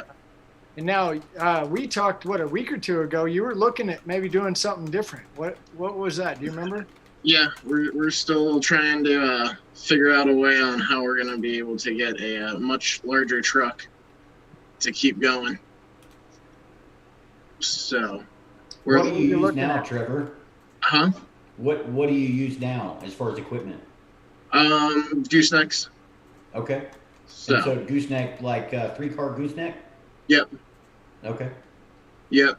And then basic, we've got one guy with a basic 40-footer that's picking up slingshots, golf carts, all of those little odds and ends, plus the heavier duty pickups, 550s, 450s, something that you're not going to really find on a 7-car or 8-car. So pretty regionalized for you, or intra Colorado even? Yep. So, and then my few customers, if they've got stuff elsewhere, we book around them as well. And you, how long have you been in this, Trevor? Almost a year. Almost a year, and you've really learned some lessons. It's not as easy as you thought, right? I've learned the lessons on when you hear everybody say, oh, you can make a ton of money so quickly. I've learned the lessons on venting owner-operators. Vetting, right? That's important. So that lines up with what Robbie's saying. Robbie, you want to touch that? Yeah, I mean, you've got to vet your owner-operators just the same as you would vet a third-party carrier. And I'm assuming everyone knows the difference as far as the view is between an owner-operator and a third-party carrier. But yeah, I would vet them the same way. Okay. Hang on one second. Hey, Nathaniel, mute your audio for me. I think we've got almost everybody muted, but if you don't mute your audio, we can hear the background, and then we can't hear who's speaking. So try that. If you can hear us, Nathaniel. Okay. Sorry about that. And roll them. It's Groundhog's Day. Correct, Robbie. I went in with eyes wide open and a big smile, having a guy come on that had supposedly way more experience than I have. A little background for me is I have all oil-filled career, so this is a huge change in my lifestyle. And it turned out the guy that I thought had the most experience did not work out to what my standards were. To where an entry-level guy was telling him how to load his trailer just so that he could actually get more on and do more with his own equipment. Yeah, I mean it happens. Vetting is it's there's not much more important when you're bringing somebody on board. Yeah. Okay, so you were actually talking about when we were talking about equipment, you were talking about a Stinger. You were thinking about getting a Stinger. Are you still thinking about getting a Stinger? Yep. That'll definitely be the next piece. All right. We're going to pause with you. Now we're going to go to Brian, who is driving his big rig down the road. Brian Pepson. Brian. Hey, how's it going, guys? I don't know if you can hear me okay. Yeah, you're doing good. All right. Yeah, this probably ain't the smartest thing I ever did, but Nice to talk to you. Robbie, you have a lot of great information there. I could talk to you all night. But yeah, a lot of the stuff you guys are talking about kind of hits home in the last week. I actually have my own, like a really good customer. I like a 900-mile radius that I run. And on the way back, OEM shut down. They all shut down beginning of the year and stuff. So my return load's been kind of, I've been using Central Dispatch to get back for the last couple of weeks. And I got a bad rating last week. But it's Central Dispatch. You can always fight it and stuff. And, we did nothing wrong. The people didn't have the paperwork and stuff. And they want you to wait. They want you to wait all day for them to get their job done, And then when you say, hey, got to move on, see you later, then they get pissed off at you and want to give you a bad rating, Yeah. But, and that's just another reason to have your own customers, and not even just have your own customers, but even have your own, like a certain brokers that you use all the time or whatever. Because once you get out there and you start using different brokers and stuff, you don't know who you're dealing with, and you're going to run into issues like that. So that was my week last week, and then I was talking to Ty a little bit about fuel cards. I don't know if you want to talk about that now or you want to wait for that, or. Let's wait a minute. I want to connect you and Robbie. You're Pepson. What's the name of your company? Pepson Auto Transport. Yeah, and I put the link in the chat. Okay, good. And you got you sent me a great picture today. I should have sent it today, but it was a beautiful picture of an 8-car. Is that a Cottrell you've got, or is that the Wally Mo? I can get out and I don't know. Can you do this video on these things or no? Yeah, sure. I mean, because you're not rolling down the highway, so you're not going to like swing it out the door. Okay, I'm going to get out and show you guys what I got. Sure, man. All right. All right, live action here. I'm glad he's not in Jersey right now. That's good. Oh, no, he is. Okay. No, I'm just getting into Pennsylvania. Okay. Put some lights on here. Hang on. Love it. Wow. Nice. A little windy. Sorry. You are watching live on Auto Transport Intel on Groundhog's Day. Okay, so we got Cottrell 8-car, and we have 8 Suppies on there. A couple Outbacks, a couple little whatever they are. And that's did you come out of Lafayette with that? Yes, I did. Yeah, that's I haul for them all the time for my return loads, and I usually go out to Iowa a couple times. Well, lately I've been going out there. I've been running this route probably as much as I could possibly run it, because I could probably use about 2 more trucks right now because I'm so busy with it. But the dealer out there I deal for, he has like 15 dealerships. So, and it's just we only been at it a year and a half. He was one of my first customers, and building that relationship and stuff. That just they buy a new camper, they send me pictures of it, I buy something. You have that kind of relationship, and you build a friendship, and I guess that's how it's done. Or it's about relationships. That's it. Good. Okay, so Brian, thank you. That was amazing. Amazing. Thank you. That was really cool. And if you guys saw something, okay, what I try to tell people is when you're driving down the road, when you're driving down the highway, when you're in your neighborhood, watch cars. Look at cars. What do you mean, Ty? What are you talking about? I'm going to show you. Did you guys see what just happened here? Brian, who's in somewhere Pennsylvania, Robbie's in somewhere Tennessee. Brian gets out, takes a picture, walks around, shows him the car. Did you guys hear what Robbie said? Robbie says, hey, did you get those cars from blah, blah, blah? Right. I heard that too. Okay, that is called watching the cars. Robbie knew and Robbie knows. That's knowing the business, right? Robbie, what was that? It's just, if you're in new cars and you run from the Midwest back to the East, you've probably hauled a load of Subarus out of Lafayette for United Road or Virginia or somebody. Right. So even when the cars are on the truck, guys, this is what I'm trying to explain is, I watch, I can't not see a car hauler going down the road. When I see the car hauler going down the road, I can look at the cars on the truck and trailer, and I can usually tell you what that guy's doing. If he's got a smashed Subaru and a 2021 Chevy and a 03 turd, he's probably running off the load board, right?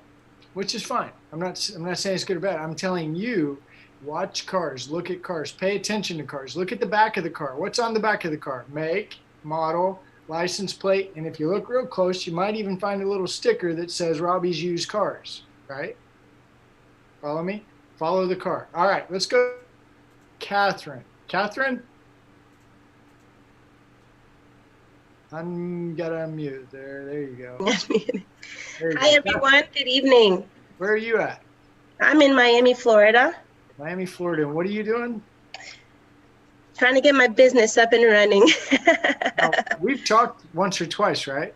Yeah, we talked about 2 weeks ago was our first conversation. I'm basically a newbie on here, getting started. My perspective is I'm assuming most of the people on here are owner operators, doing what they do. I'm coming in here more from a perspective. I'm not a driver. I don't have my CDL, so I'm looking at this from more of a building a business perspective. Coming in, my biggest challenge has been finding an actual driver. That's been the biggest challenge. And I've come across and in networking with a lot of different people, that seems to be everyone's challenge. And that's why everybody's doing their own thing for themselves. So eventually that's on my task list, to do so. But, right now, that's kind of what I'm coming in looking for. My biggest obstacles is finding a driver and finding good paying loads. It's still a work in progress. Since we last spoke, we created our website. We have our Facebook page and are putting out ads and stuff out there. We actually did hire a driver last week, Saturday, and they were scheduled to show up for us to go over the equipment and everything. And it turns out he never showed up. So I had put my eggs in that basket, lesson learned, always keep looking for drivers. So that was kind of a bummer because we are ready to go and basically all we need is the driver.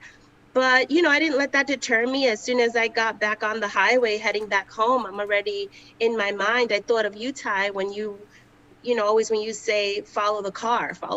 And like you said, I always notice now transporters on the road, when I see them, I even make it a point to count how many did we see, en route that day.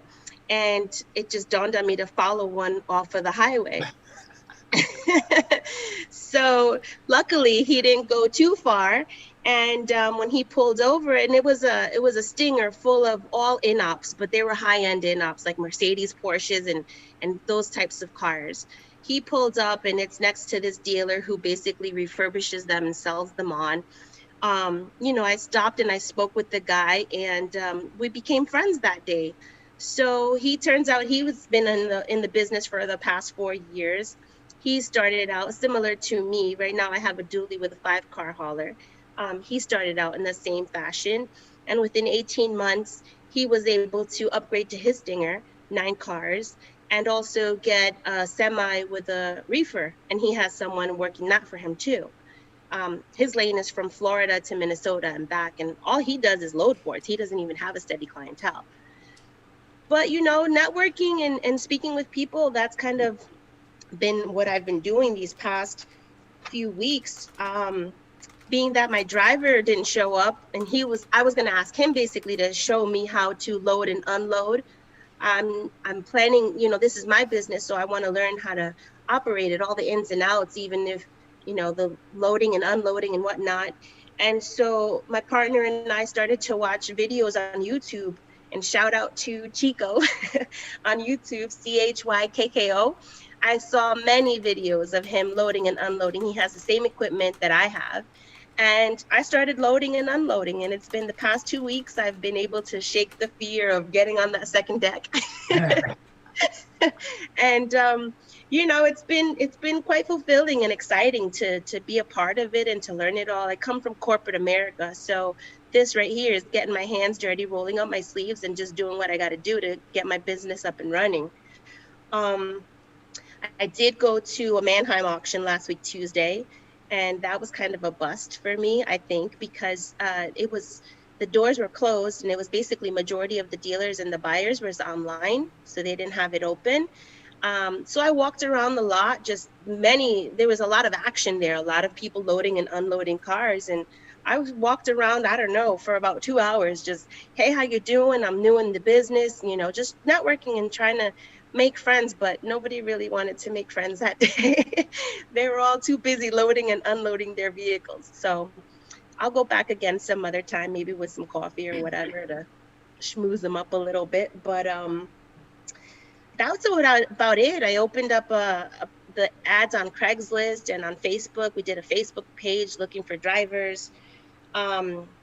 Coincidentally, this past Saturday at the grocery store, I'm waiting in the line for the deli and met someone there with he heard my New York accent. I'm in Florida, but I'm originally from New York, and we just started talking. Turns out he works at one of the big dealers here. It's off lease only, and he works there. So we started talking and eventually went for coffee, and I'm hoping to network and see what's up with that. So everywhere I go, I'm talking to people, networking, but now I just need a driver, because once I strike these deals, I need to get things moving. Yeah. So if anybody knows of anywhere I can find a driver or recommendations, please, family, feed me this knowledge, because it's been invaluable to be a part of this forum, to be part of the ATI network. I've learned so much in just such a short period of time.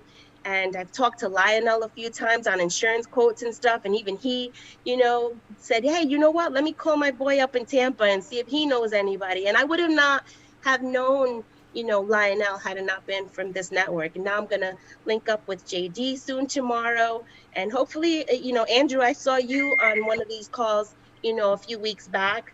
Robbie, thanks for the information today. So this has just been a wealth of knowledge, and it's been a pleasure to be a part of it. That's awesome. Wow. Whoa, mind blown. Yeah, Robbie, you want to throw anything out here? No, I mean, in my opinion, you're doing what it takes. You're running into the same obstacles that some of us or most of us have also run into. So just keep at it. Don't give up. Don't take no for an answer ever. And, be diligent, be professional, be kind. Seems like you know how to do all of those things. So you should do well. Just keep networking. And as far as finding a driver, that's everybody in this call will tell you that is the number one wanted, thing in this business. There's nothing more scarce than not just a good driver, a car hauler. There's a big difference. Yeah. Plenty of drivers, not enough car haulers.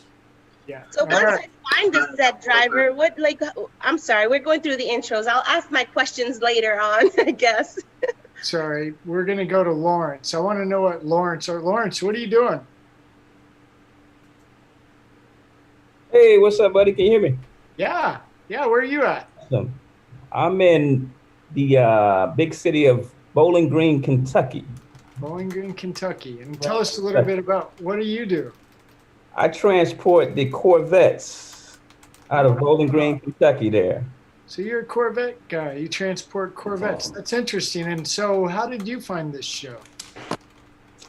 I've been checking out you guys for a minute, and then I gave you a call and got some good information from you. Yeah. Well, I really enjoy talking to Lawrence. Lawrence is an experienced car hauler. Lawrence knows how to haul very expensive cars. He does a good job at it. And Lawrence is excited about getting out on his own. Right? Lawrence, are you with Cooper, Lawrence? Unfortunately. Okay. Right on. All right. I know a lot of folks over there at Cooper, so don't. Right. Ain't no thing. They ready to go. I got a boatload of them ready to go. That's awesome. No, Lawrence is just an extremely sharp guy, man. Love talking to him. Really excited to see where Lawrence goes. And I don't know, Lawrence, what do you anything you've gained, learned? What are you doing? What are you thinking? Oh, I'm learning a lot. It's definitely informative, and the whole circle. It's like putting a puzzle together, and definitely in the right environment. With like-minded individuals trying to succeed and make things happen. So, I've been trucking for 20 years, 15 of them hauling cars, mainly Awesome. for union outfits, but I can do it going backwards now. That's good. Stinger guy. So Lawrence knows how to do a stinger very well. Lawrence, thank you, Lawrence, for watching and joining us. That is really, really cool. I appreciate that. Yeah, I go down the street with $1 million every load. Wow. Yeah, those Cooper trucks, man, they stack them on there. You hauling 10, 11 at a time? 10. We used to haul 11, but it's too heavy now because the motor's in the back. Yeah. But we haul 10 of them now. That's awesome, man. That's incredible. Really incredible. So you're wanting to break out and do something on your own? Yes, sir. Right on. Yeah. Good for you. And Lawrence, Robbie is a great guy to talk to. Robbie definitely knows things I don't know. So at some point we'll exchange information. I think Jay puts the email in there. I don't know if you can get it, but I really recommend.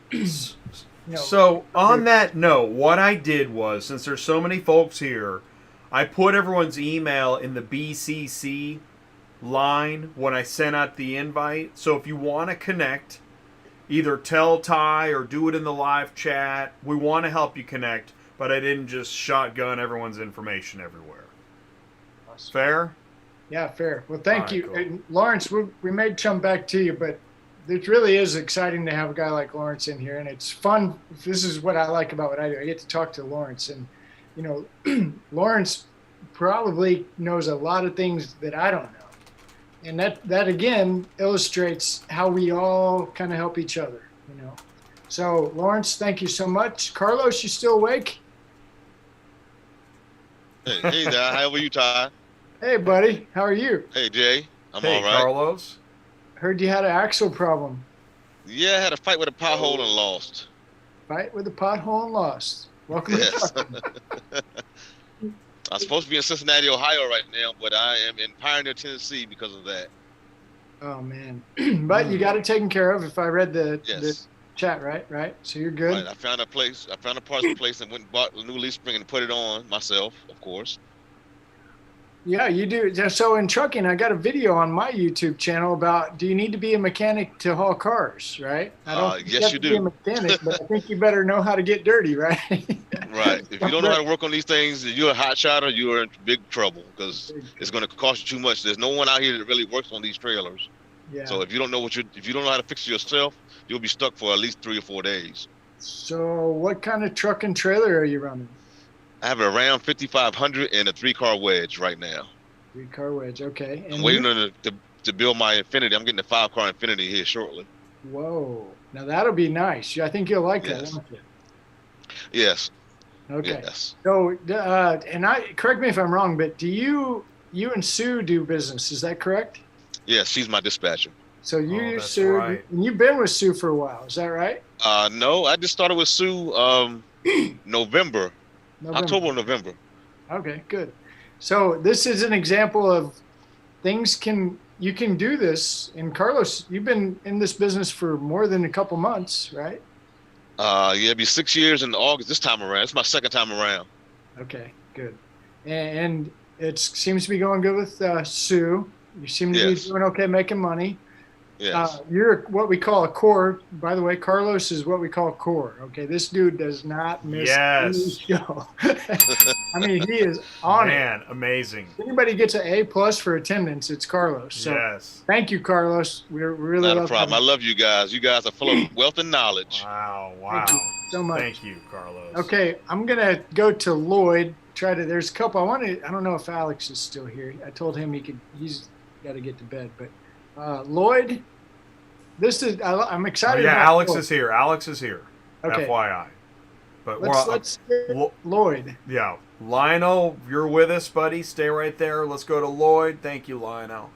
Okay. Can you hear me? Lloyd, I think I've talked to Lloyd once. I think Lloyd, are you in Little Rock? Yes. Can you hear me? Yeah. Thanks for coming on tonight. We've talked one time. Yes. And you refresh my memory. What do you got going on? Well, my big issue right now is insurance. Like I said, I got my authority April 1st, so not quite a year yet, 10 months. But, you talk about not having nice equipment, clean equipment. You got a 2020 F450 with a Kaufman EZ4 and 73% increase on insurance. Really got me kind of thinking, well, what do we do? And so I talked to Lionel a couple of times. Lionel, you still repair all the snow and that, but just trying to get quotes, see where we can come to. But a lot of what I'm doing right now is that new hybrid, that customer delivery from the dealer, new car deliveries, bringing back the trades, getting on the central dispatch load board, trying to fill spots, coming and going. But pretty much just about a 600-mile radius right now. But I want to try and take your suggestion, Ty, and knock on the doors and stay a little more local. I've got a 12-year-old, and that's what he wants Dad to do, every home. But my big thing right now is just trying to get some decent insurance. You got that high-dollar rig, and they want that high-dollar insurance. 73% increase. And that was just out of the blue, or nothing happened? I can't remember. No, it's just across the board. Like I said, I've known another gentleman. He's got 4 trucks, 2 hot shots, 2 tractors. He's got a 300% increase. So he's going power only. He's gotten rid of his hot shots, selling all of his trailers and stuff. So. Okay. When we get to Lionel, I'm going to bring you up to Lionel, and maybe Lionel can enlighten us. Jay, I know something changed on my screen, but okay, where that's was okay. Next, I think Brian may have hopped off, but we're still going. Yeah, let's go to Alex. Yeah, Alex is next, and Lionel and Lloyd have already talked, so that'll work out great. Okay, well, I'm excited to have Alex here. Alex really is exciting because I want everybody to listen to Alex. What do you do? Where are you at? Why are you even here? That's a great question. So I talked to you guys, I don't know, about almost a year ago, and so I was gonna get going. Is it Catherine? Is that the one? She's in Miami, or is that her name? Catherine. Same thing. Ran into the exact same problem. Most things were pretty easy to get going, but the drivers are impossible. That was the big roadblock. So everything got kind of put on pause, got put up on the back burner. But you and Jay Ty and Jay are so dang likable and entertaining that just keep going back watching the show. And oh man, thank you. Well, yeah, so that's awesome. Alex left out the important part. Alex, what is it exactly you do? Airline pilot. You're an airline pilot. Yeah, for JetBlue. Wow. JetBlue. So how? Now, you and I know we talked before COVID. Does that sound fair? Yeah. Okay. So we talked before COVID, and so the reason I point that out is because Alex wasn't flying a plane and decided, hey, COVID hit. I don't have anything else to do because we're not flying anymore. Alex called before COVID hit. Alex was wanting to figure out a way to make additional revenue, right? An additional stream of income. Is that right, Alex? That's correct. Yeah. So we spent a lot of time, and congratulations, Alex is having a baby, right? Yep. Daughter. First baby coming? Yep. About a month now. You're a month pregnant now, right? No, she'll be here in a month. She's 8 months pregnant. Wow. Okay. So anyway, the reason I like having Alex here, I'm excited about Alex, because Alex doesn't have anything to do with car hauling. Alex doesn't know anything about car hauling. but Alex came in through Jay's show, and Alex called us, and this is a funny story. This is how serious I take this, okay? Alex shoots me a text on a Saturday or something, whatever day it was. Alex, if I get the story wrong, correct me. Hey, I'm having some trouble finding this and that. I'm like, hey, call Robbie. Robbie's always looking, and I told Alex, and Alex and I talked about it. Alex was going to go buy a couple $100,000 truck. Nice truck, right? And we both thought that makes sense to do it like that. Less than that. Used. It was less. It was used. Huh? It was used. Way less than that. Yeah. Okay. Well, not a lot, but it was a nice truck and a lot of money. He calls. He's having some problem doing something. I'm like, well, call Robbie.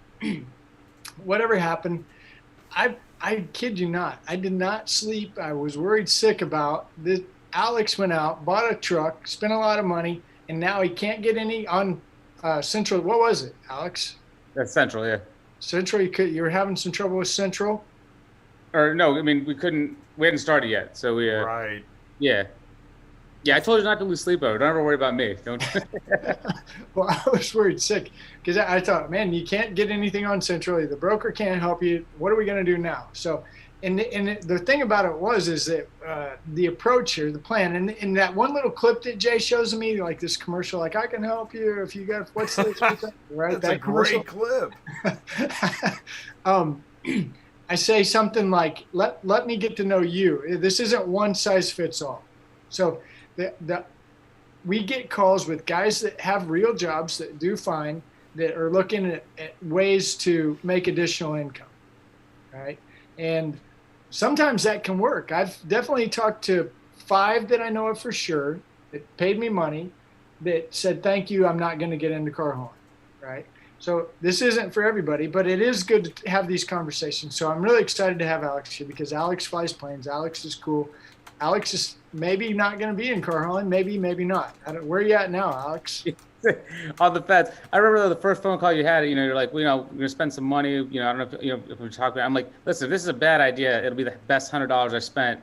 Spending an hour on the phone with you, telling me not to do this. So apparently it didn't work that well because I'm still here. But, go away. Yeah. Go away, newbie. No. Yeah. Anyway, it's exciting to have Alex, and we do have a relationship. I don't know where it's going to go, but it is part of the group. And if you notice, Alex is asking about where's Catherine. So jobs, drivers, and you can just start seeing things connect. All right. So Alex, thank you so much. Let's talk to Andrew for a minute. Andrew is AZ Andrew AZ. He's my enclosed gang, right? Andrew, where are you at? What are you doing? Yeah, how's it going, guys? My name is Andrew Sierka. I'm owner-operator of Secure Motor Transport. I actually just ordered, I've been running a 2015 2-car, 38-foot enclosed Featherlight, running primarily right now for 2 private collectors that have a combined total of roughly 600 cars from exotic to classics.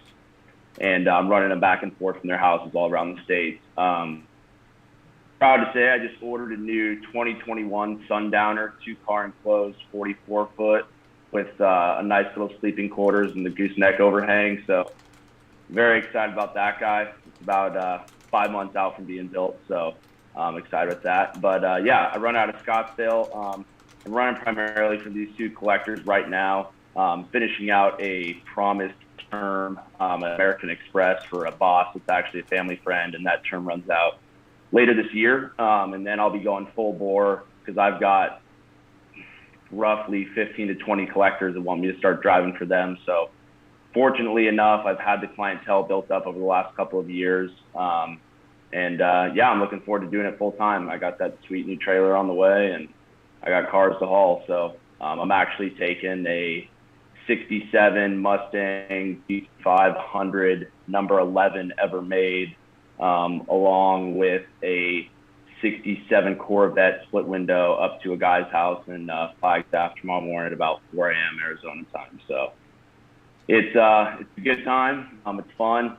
Insurance is expensive, but the paydays are there as well. So I enjoy it. Yeah. And so what's fun about Andrew is I remember the first time we talked, Andrew and I talked, I said, Andrew, let me just be upfront with you. I don't like enclosed. I probably will never like enclosed, but I'm happy to talk to you. And that's been several months ago. We're still friends. And Andrew actually knows a lot more about enclosed than I do. So anytime I get a call, which I've had 3 since I met Andrew, I'm like, hey, why don't you go talk to Andrew? Because Andrew's a sales guy. And that's one of the things that you'll hear me talk about a lot is sales is important in this business, especially if it's your business. So, and it's really awesome to have this relationship with a guy like Andrew, which there's a guy in California, Bill, right? Bill goes and sets up these mega concerts, right? That's Bill's job. Well, Bill and Andrew connected. How'd that go? What happened there? Did you guys talk for a minute? Yeah, it went well. He was thinking about doing a 1-car enclosed, and I said, you're definitely probably going to want to stick that shorter mile, long dollar, especially being the 1-car enclosed, just with prices right now. The one thing for me is I charge a minimum of $2 a mile anywhere. Reason being is my insurance policy with A+ rated insurance companies. Not only do I offer GPS tracking on my trailers, but I also have 3 cameras inside my trailers the clients have access to throughout the entirety of the transport. So not only can they track where I am, they can see their cars physically. I also offer interior, exterior detailing services upon pickup or drop off. I just have to know ahead of time to plan it logistically. But kind of, anything these guys need, I'm there for them. And it kind of just goes back to relationships, If I was a guy that owned a car collection of 200 cars and it was worth X amount, what would I want from a transporter, especially an enclosed guy? And I can tell you that there's nobody that I know of, at least, and I'm dealing with a lot of these high-end guys that are, they don't know if transporters have cameras inside their trailers. Yeah, you know what? It costs a lot, the membership and the internet access and all that. Not a cheap bill, but the level of satisfaction it provides the client, it's almost unsurpassed. I mean, there's nothing they got to worry about. They can see where I am and they can see their car live time. They know Andrew's not taking it out at the gas station, running it around the parking lot. They know nobody's messing with it. And in my new trailer, hell, I'm sleeping inside my trailer. So if you want to FaceTime me at 3 a.m. and you want to see your car, give me a call. I'll show it to you. Wow, that's intense. I didn't know all that. That's good info. I love it. Okay, that's very unique. Very cool. That is, man. Bravo. Yeah, you're gonna have a problem. You know what your problem is gonna be? You're gonna have too many cars to move. Yeah, I'm going to these marketing events. It's called the Toy Barn. It's called the Toy Barn, not even auction, but it's like a coffee chat. And it's this guy that's got in North Scottsdale on 5 acres. He's built a 15,000 square foot warehouse, and he kind of does like a car storage for like his friend group. But they all sit around on Saturdays and just drink their coffee and rev their cars and do whatever. Little old me just shows up and his, Ram 4500 in his trailer and just advertises and talks to guys. Just relates to him on a personal level. I mean, it may cost you money and it may cost you a load to not be able to go and do it that day, but the amount of relationships you connect with and show the value to offer services that you have, I mean, it gets you in the game. That's amazing. Thank you. And you out of here, Catherine? No, that was me giving Andrew a high five. Right on. Right on.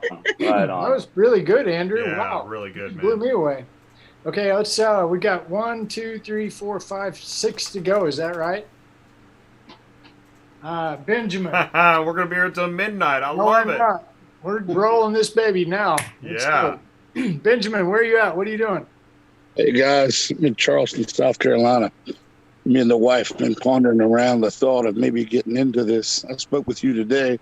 You and Jay got a legit channel where I like what you do. You guys seem sincere and for sure love the business.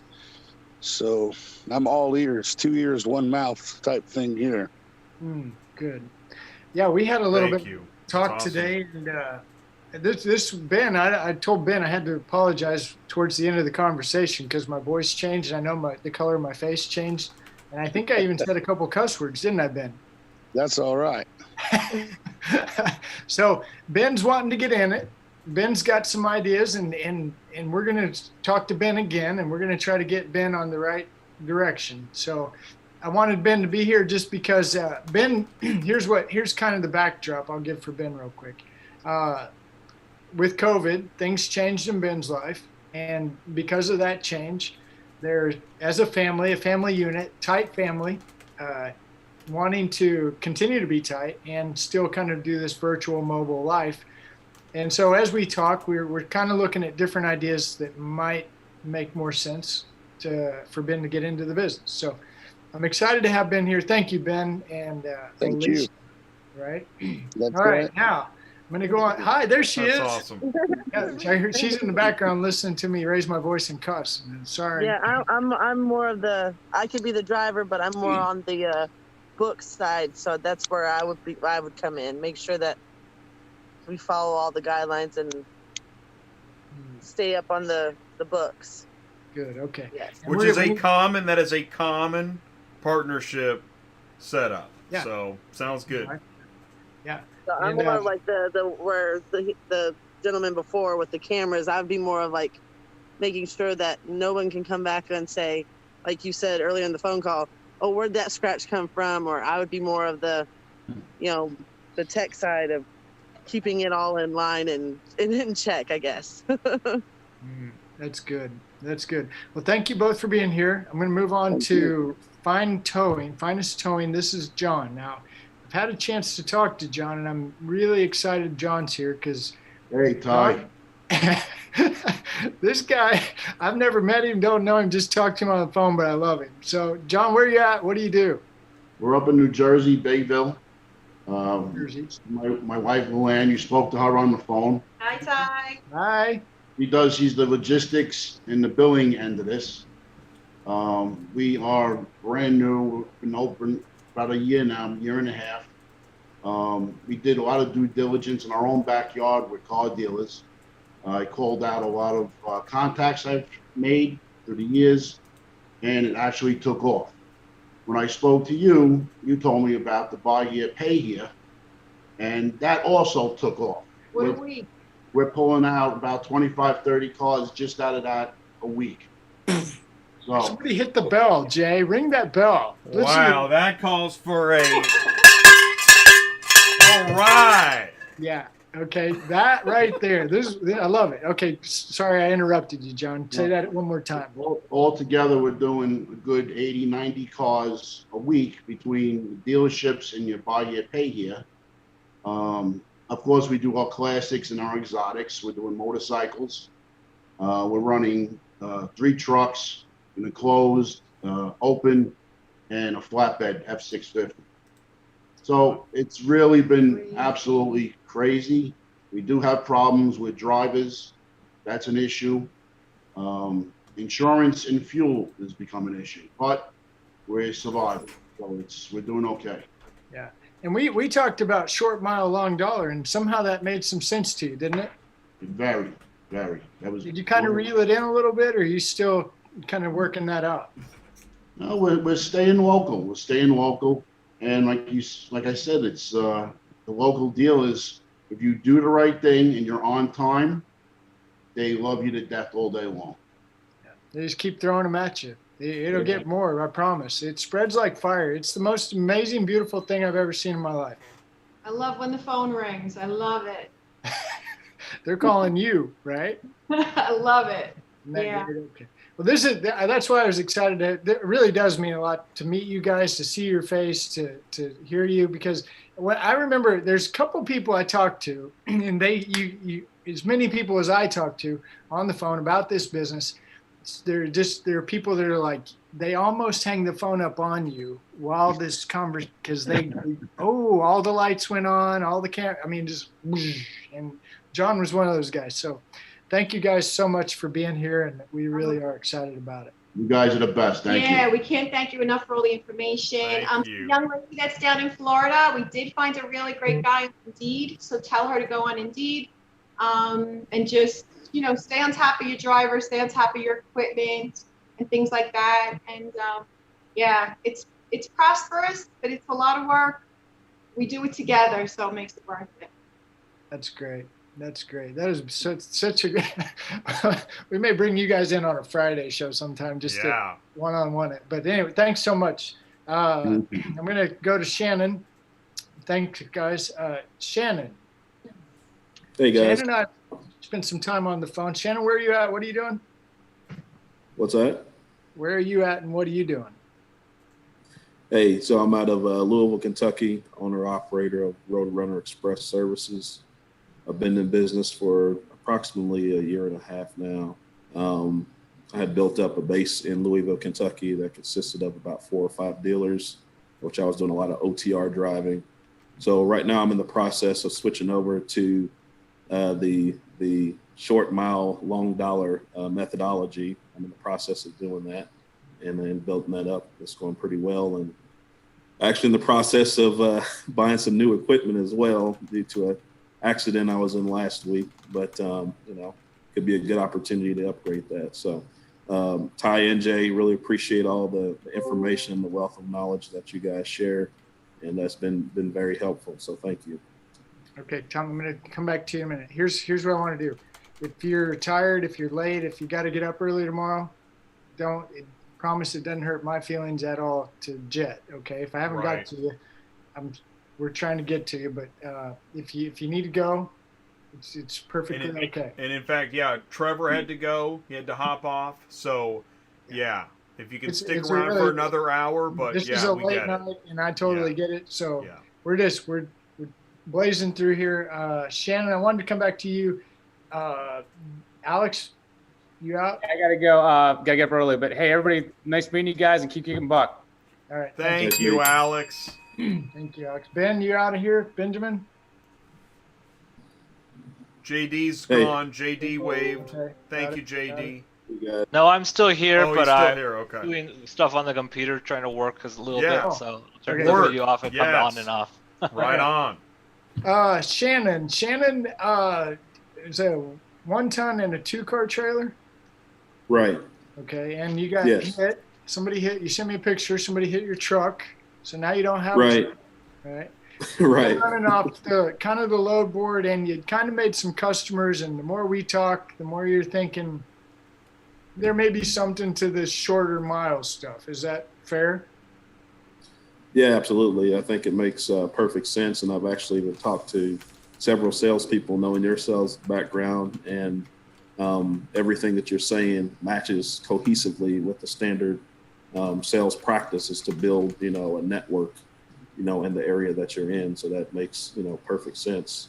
So yeah, I'm definitely executing on that, now. And it's not just like something that you just figure out, right? The more we talk, the more you start trying to work into it, and it's kind of a little nerve-wracking to go walk into somewhere maybe you haven't been. It's but you're doing it.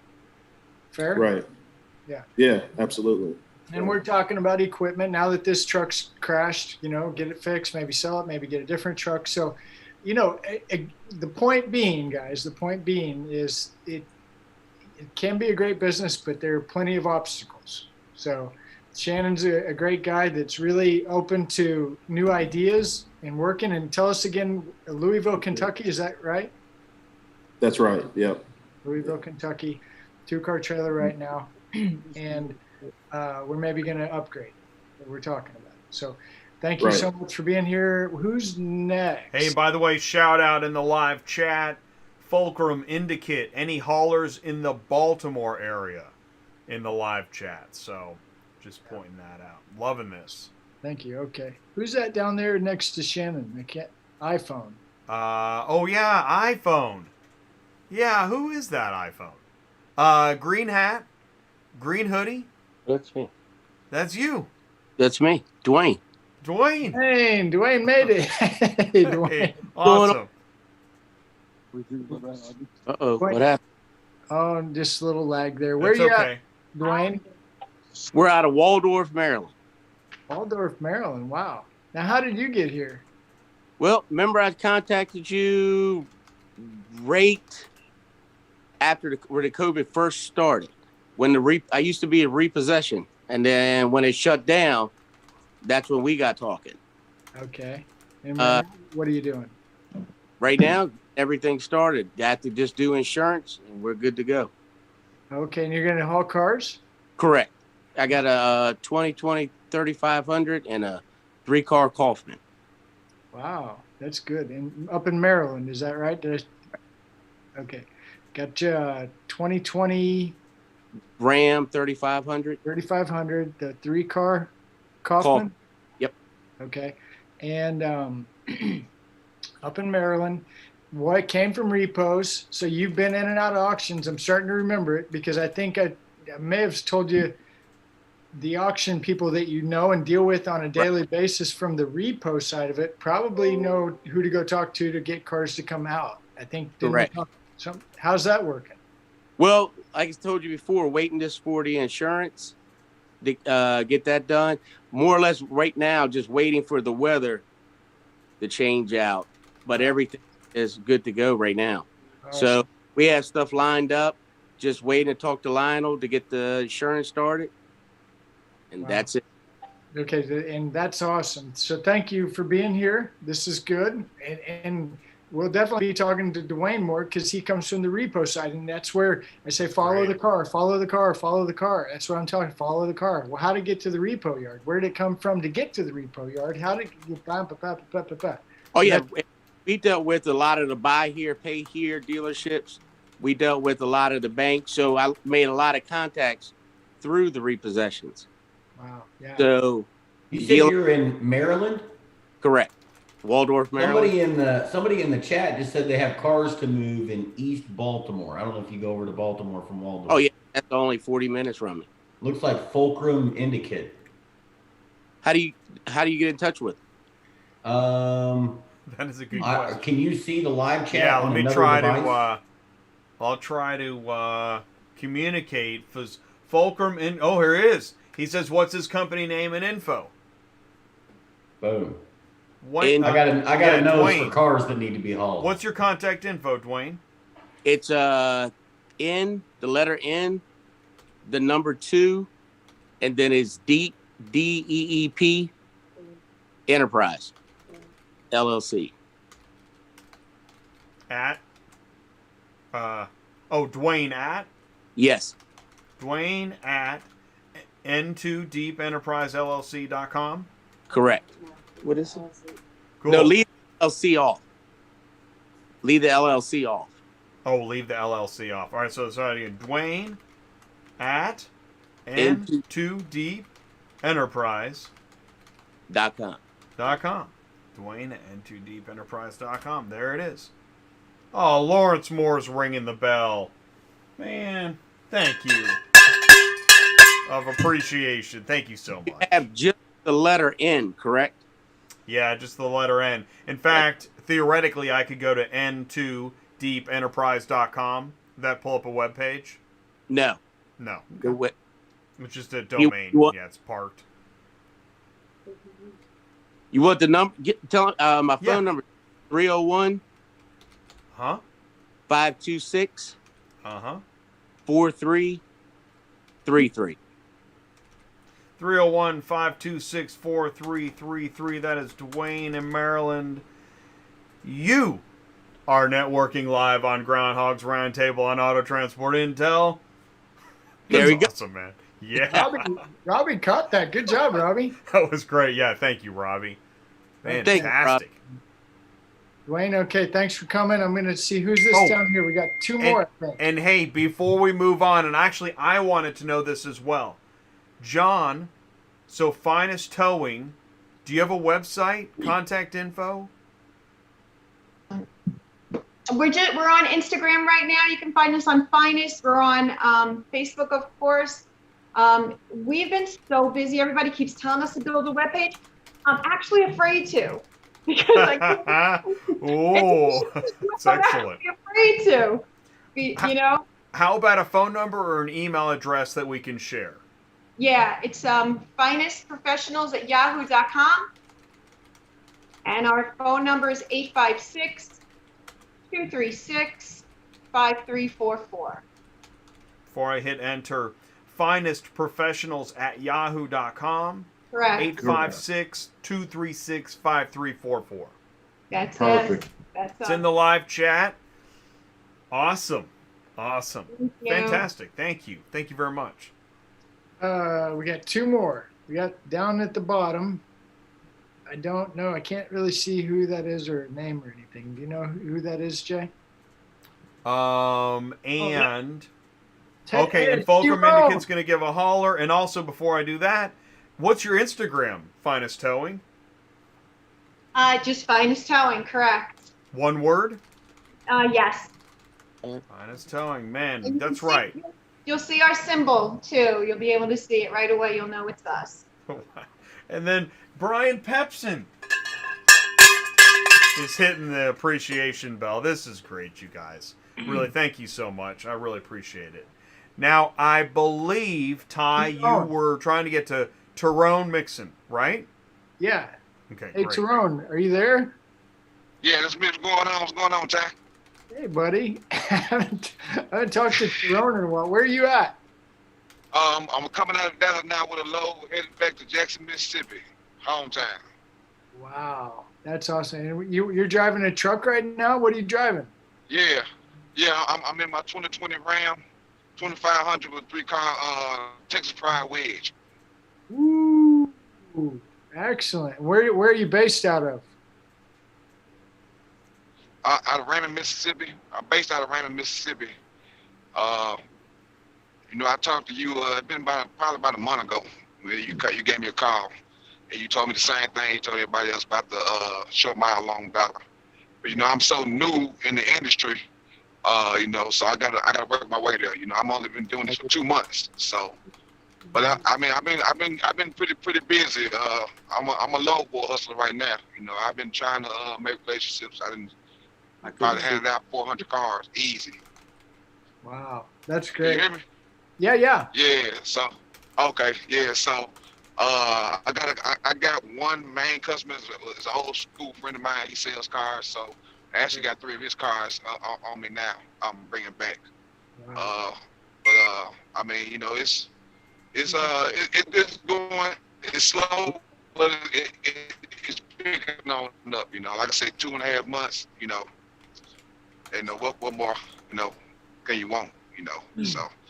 I stay pretty. I've been busy for the last 3.5. Since I talked to you, Ty, matter of fact, I've been busy for the last 3.5 weeks. I'm really busy. I got to drop these here off. I got 9 to move between New Orleans and Jackson, and then I got to take 3 from Gonzales, Louisiana, back to Dallas for a return customer that I hauled a couple cars for. So it's picking up. You know, it's picking up. I appreciate it, man. Y'all doing the community a good service, man, for the new guys like me to you know, give me some information and help us out, man. It's really appreciated. Cause I came in, I did my research and got with my mother. Me and my mother company, we in it together. And every day when I'm not working, I'm on YouTube looking at old videos of yours and wow, new videos, and I'm just steady research. But you know, so far so good. I mean, you know, I believe it's gonna work out for me. I appreciate it. Wow, that's really good. Did I gave you Josh's number, right? Right, Josh. Well, call me tomorrow and we'll talk some more, Terone. Okay, now I'm going to go to Lionel. Okay, I got you. Thank you so much. Yeah, thanks, Terone. That's awesome. Really Yeah. appreciate it. A lot of patience too. Terone is a patient man. Very patient. Well, wait till you hear Lionel. Oh yeah. Hey, I'm just listening. I'm just listening to all the guys and ladies, and they giving a lot of information too. So I'm soaking it all up like a sponge. So I'm here. I got a 5-hour ride. I got all night. It is, you know, it's so cool. Everybody's story is different. Yeah. With common threads. Yeah. So cool. It's a network. Good network. Okay, Lionel. Lionel is our go-to insurance guy. I throw more people at Lionel. Lionel, do we keep you hopping over there? Oh yeah. It's a little bit more than just once again, if for everybody who stayed tuned in up to this time, you know, they got to hear my boring speech about insurance. But I'll go back to a little thing that I seen today on LinkedIn that Ty put on the board. He put a picture up, and it was like a Where's Waldo type of thing. And he basically said, look at the advertisement and try to make the determination and how to extract important information off the actual picture itself. It was very interesting, and I paid attention to a lot of the details that were on it, and what it showed was specifics about what it said about the people, the dealers that he put on there, and it describes a lot. And what I'm leading to here is kind of the same thing. You know, this is a Where's Waldo based on the conversations that are going on, and the conversations that went on this evening. Everybody's talking about insurance. It's unfortunate, but you ever feel like right? You're constantly being talked about. Exactly. And I mean, the main thing, and really not about insurance. I'm going to redirect that. The most important thing about this is your reputation, your profile, what you do before you go into the auto hauling business. It's everything. You have the opportunity to set yourself up correctly or incorrectly. If you set up incorrectly, it will cost you money. And that's the bottom line. Right now, Brian Riker will tell you too, I'm becoming more of a pain in the side to anybody. And it's more demonstrative than anything. You're a fixture on the DOT show now. Yeah. That one show, CSA score equals insurance. Oh yeah. That's the main thing, and I'll lead back to that Jay. The main thing when getting into this, your CSA score is your credit score. It's the same thing as your credit score. And when guys get into this, and then people get into this business, they don't realize it. So they run, go into DOT stops. They go out of service. They get back in service. Then they do nothing about the out of service, and they compile a high level of out of services, and they never address them. And when you don't address them, you get to the second year, and now it's time to renew your insurance. I don't want to sound like I'm insulting anybody, because it may sound like I'm insulting somebody, but I want to just redirect back to how important that is. You don't realize what you've done to your CSA score until you've gotten to your insurance renewal. Or you've gotten to the first 2 months, or let's say you had an accident in the first 2 months. Did you know the insurance company has the ability to drop you if you have an accident within the first 2 months if you are a new entrant? Everybody's like, yeah. So once again, you have to pay attention to like Ty's saying, follow the word. This is all about your reputation. Brian Riker will lead you in a direct way to set up your auto hauling business. And that profile stays important. And it all leads back to your profiting also, because I believe it was Robbie was telling you also earlier, it's, they're going to look at your equipment, how clean your equipment is, everything. But they're going to dig a little bit deeper than that. They're going to pull your CSA score. They're going to ask you, how long have you been in business? What's your experiences? They want to know this. Your customers are going to want to know everything about you before you haul their cars. Mm-hmm. The insurance is secondary. If you have a great reputation, is basically what I'm saying, you can make some money in this business. And you want to start from there, and you want to maintain that. And that's what it's all about.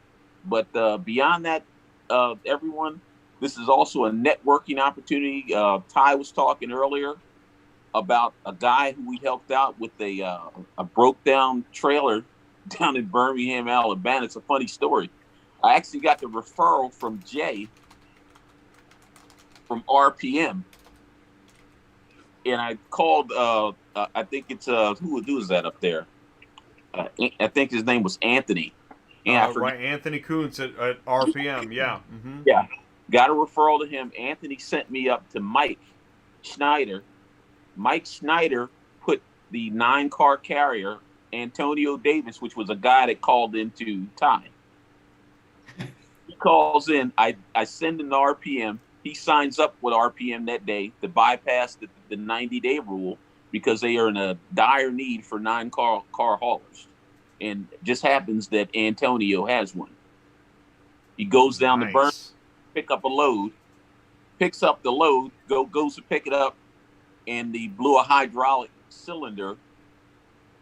And I call up Ty, texted Ty and asked him, did he know anybody in the area? He hands me Josh. I called Josh, and then Josh tells me the supply store for the hydraulic cylinder, and Antonio calls the place for the hydraulic cylinder, installs it, and heads back down to Georgia. So you guys, the moral of that story is, is the network. It's not about insurance. It's not about anything that anybody does here. We want you all to be successful at what you do. That's what it always is. If I can answer a question, or if I can do anything, or have access to anything, we're going to help you. And that's why I realize that about Jay, and I realize that about Ty, and that's why we're here. That's why I truly believe that I started to pitch in and work with these guys. They really believe in helping other people, and that's why I got in the business that I am.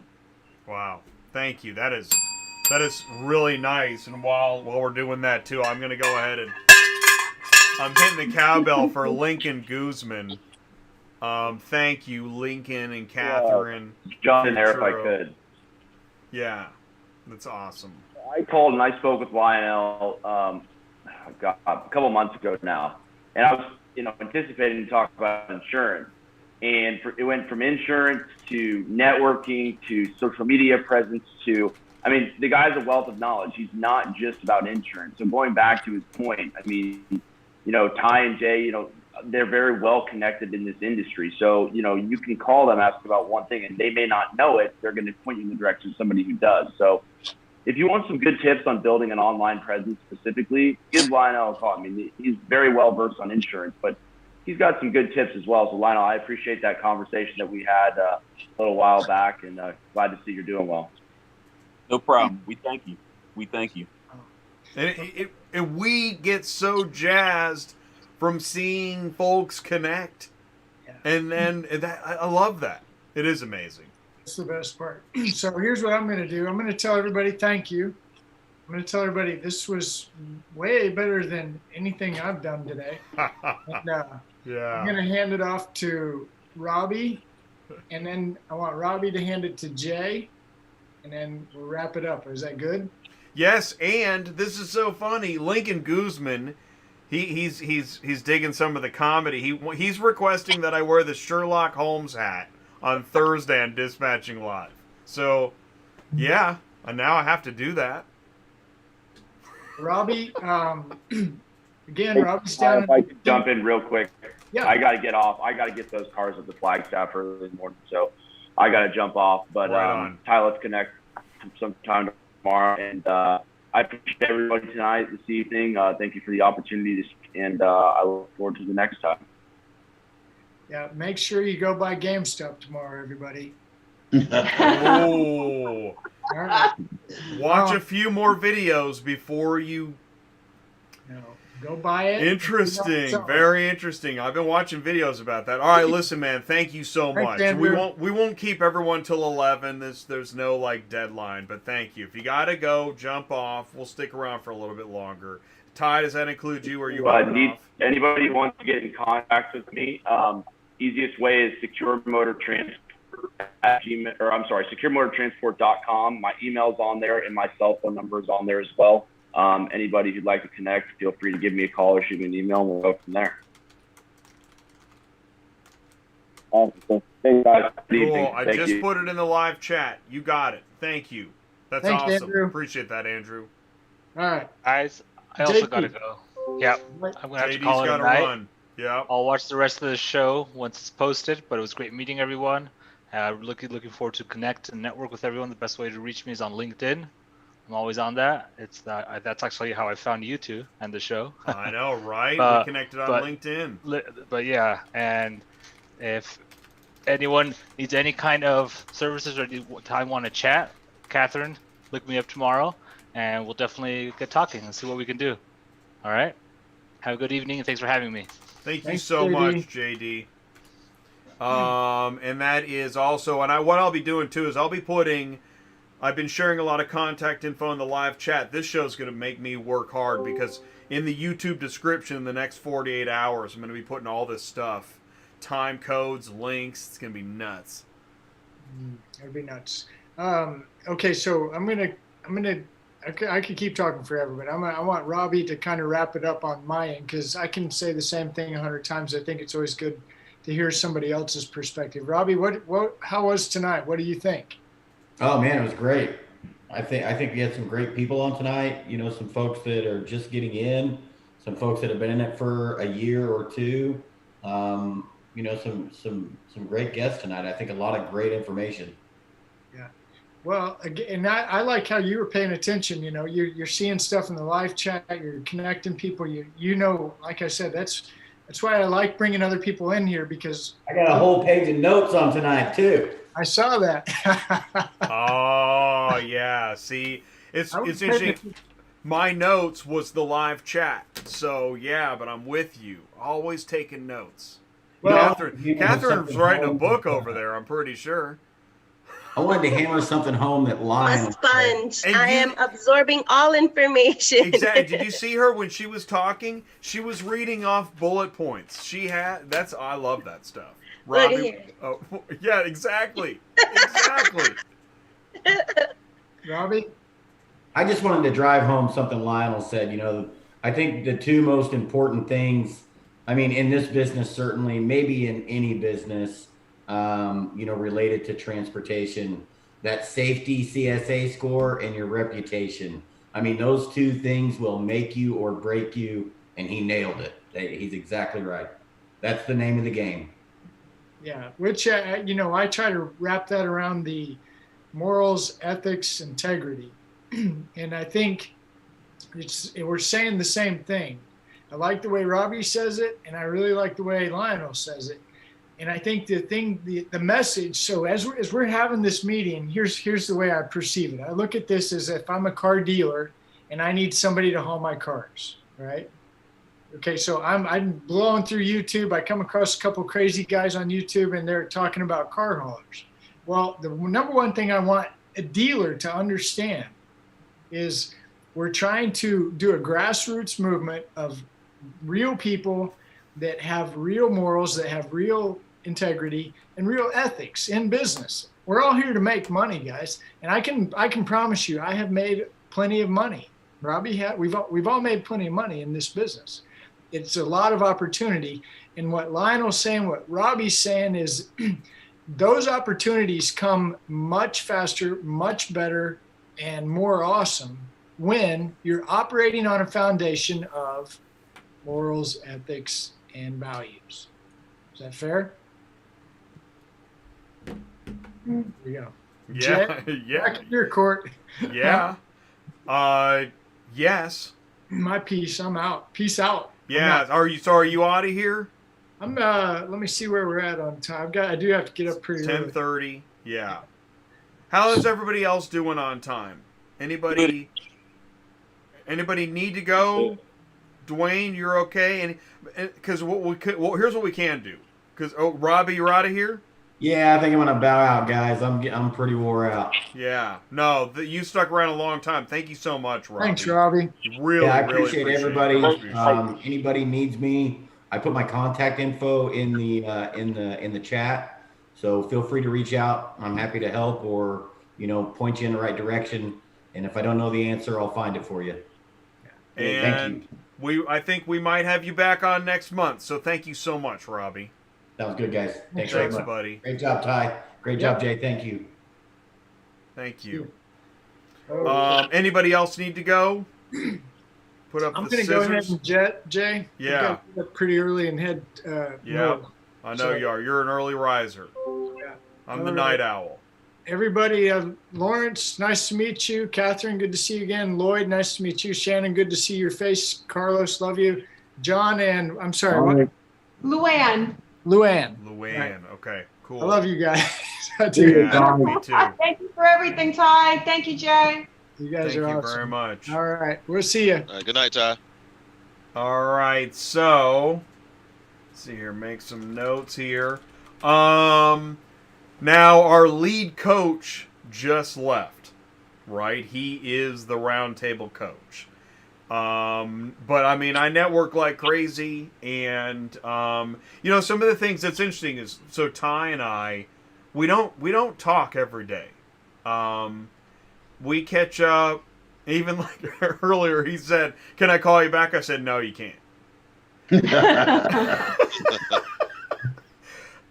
Some of the things that I really spend a lot of time working on is trying to connect the different verticals and try to rope in like the larger companies, like for example, like auctions, okay?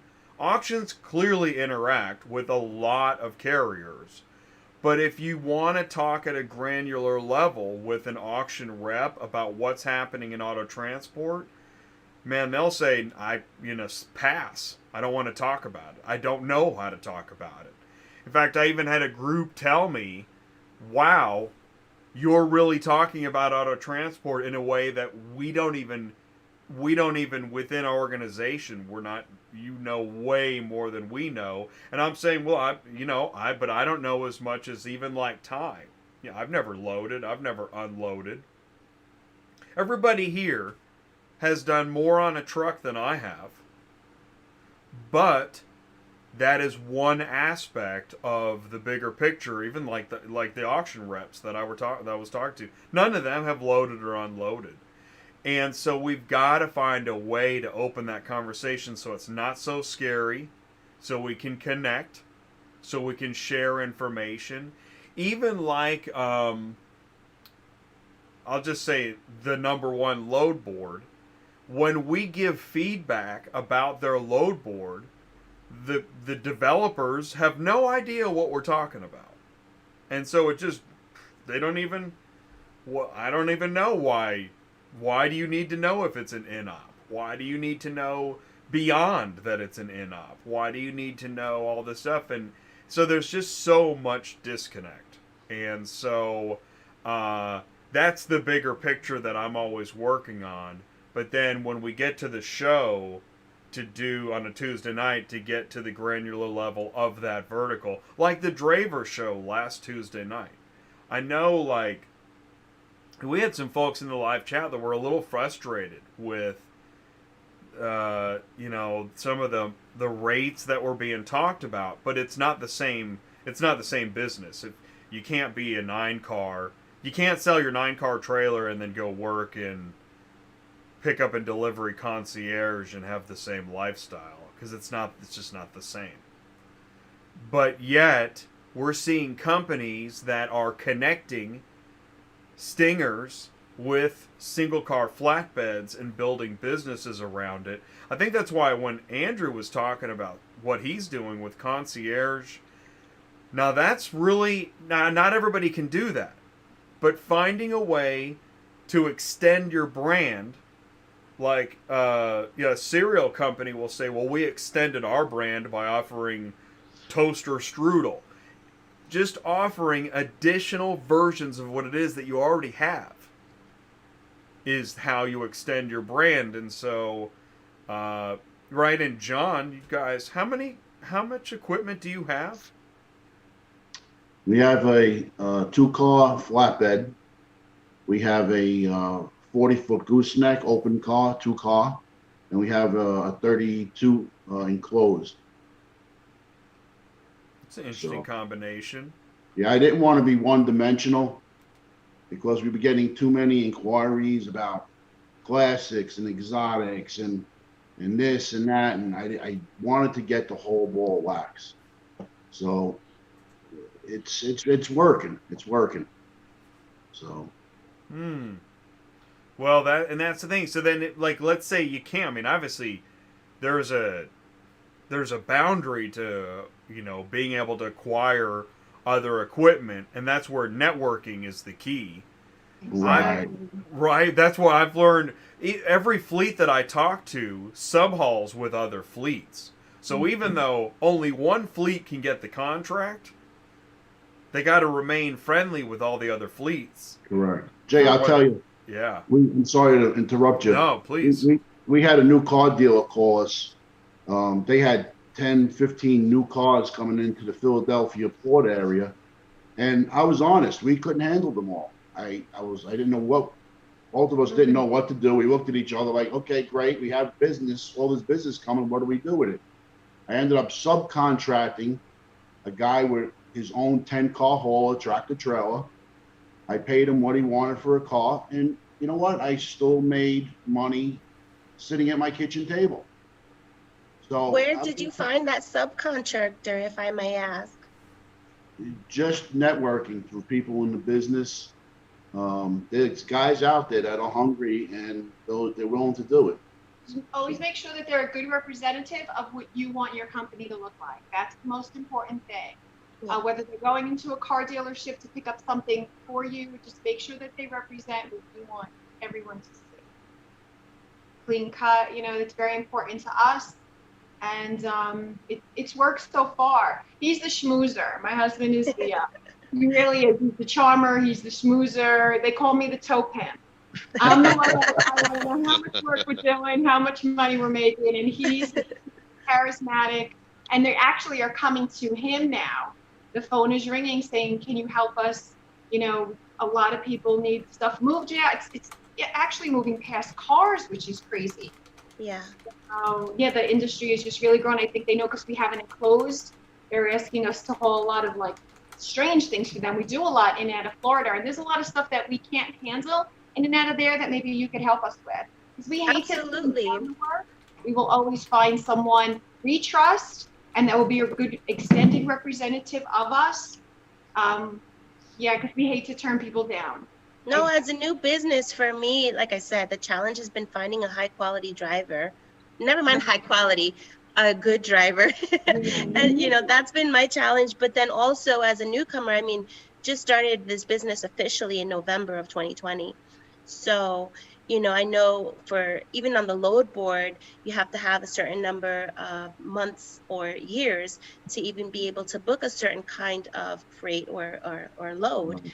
And so I'm thinking to start off with networking with companies like yourselves and other fleet people that just don't have the capacity to do the demand that's coming in because there's a lot, so but definitely can appreciate the the camaraderie and also the values there. You don't want to just send anyone who is going to be representing you and your brand, because that's not a good fit. Yeah, exactly. And you'll see the more that they get to know you, your phone will be ringing because they told someone and they told someone. Yeah. So it's just, it's keeping up with keeping everyone satisfied at the same time, because the longer that car sits that they don't have it, they're losing money. Yeah. So if you tell them you're going to get it to them, you have to keep your promises. And that can get a little frustrating. That keeps me up at night. He sleeps like a baby. So I hear you. Thank you so much. I appreciate that. Good luck. It's a lot of work, but it will work. If you work at it, it will work. So we wish you good luck. We're here if you need us. Thank you. I will definitely be reaching out. I still have family up in New York as well. Cousins in Jersey and in New York City that are constantly, especially with all the snow and everything, needing a tow, needing a transport. The snowbirds that come to and from the northern part, of the country down to Florida. There's always somebody looking for something. I actually have a niece right now who's moving from Florida up to Philadelphia. She just finished college, and she's like, Thea, are you up and running? Can you help me transport my car by March? I was like, man, I need a driver. Go on Indeed. Look into Indeed. It helped us. Look into Indeed, because they kind of vet their candidates before they'll put them on your board. Oh, okay. So Indeed. Awesome. Thank you for the suggestion. I appreciate it. You're very welcome. I'm in the live chat typing away. I love that interaction. Love that. Thank you guys. That is super cool. It's great content. It's an example of really what we love to see and talk about. And in fact, I'll say this. Here's what I was thinking. I'm sitting there, I'm watching, I'm thinking, you know, when we at trade shows, that could happen naturally all around the location, but we can't go to trade shows right now. No, yeah. And even and here's the thing: is you know this, John. Even if we could go to trade shows, which show do you go to? Right? Because that's another problem. Actually, I think this industry has is which show do you go to? Right. We got very lucky last year. We wanted to get into the AC car auction in Atlantic City, and we had waited a little bit too long. My husband actually just shot an email out, and this gentleman named Matthew, he responded. He's PF Parking in and out of Manhattan, and he opened up his table to us. He let us set up inside of his stand, and we were able to draw business and be there. He gave us his tags. I mean, that was amazing to us. It was like an angel fell out of the sky, and we were able to go in and out of that convention center and be part of his PF parking table. And we made a lot of good connections. We were so upset. I was upset. We had to turn down so much work because we didn't have the equipment to haul the items back and forth. Wow. And we were so new to it. We were like, oh my goodness, we're going to need help. And wow. And he was just an amazing godsend. He still to this day like reaches out to us. He's bidding right now for the parking lots in Atlantic City. And there's a lot of cars that need to be towed out of there that have been there for too long. And he put us right on the list to be partners with him in the towing portion of it. He was a blessing to find. And there, you know, it was amazing to us. And we asked him like why he did it. And he said because someone had done it for him. And that's why he did it for us. And it worked. And that's where, I mean, location, because you could have been at a trade show, but it might not have been the right one. Or right. You're in a booth in the corner by the bathroom or whatever. But that is fantastic. And that's what, so I mean, I'm just a huge believer in networking. And, you know, for me, it's pretty much, you just start talking to somebody. It's not the easiest thing, and I'm not the smoothest operator, but I guess I've just done it so much now that, like, I connect with OEM guys and stuff on LinkedIn, but I get a lot of people that ignore me too. I mean, I guess it's just part of it, isn't it? You just, I don't know. You go with the flow. But you're very personable, Jay. From the first show I watched, you come off as a very, you know, caring person. So it's a good trait to have. Well, I appreciate that. I know that. I mean, but you know, there's a lot of ham inside the sandwich, so. That's great. All right. So we still have us. Lawrence, did you have anything you want to add? I mean, I know you're kind of seeing what maybe is next, right? Maybe something right. like that. I got the experience, and what I'm hearing, I see a lot of people need drivers, and yes. To be honest with you, I'm in my head is like starting a training facility, you know, training car haulers. Yeah. I mean, I got the experience. We keep marketing keeps coming up. Do you have like a resume or something like that? You know, I never want anything to be too convoluted that you don't do it. But it sounds like, yeah, I mean, with your experience, and we know that drivers are in demand, there seems like there's an opportunity there. Right, definitely. Yeah, I mean, you always. None of the companies, most of the companies are not, you know, if you don't have the experience, they're not going to hire you. Even when I got in 15 years ago, I wanted to, you know, I hauled freight for 4 years, and, you know, I tried to get in the car hauling industry. They said, you got to have 2 years experience. I was like, how am I going to get it?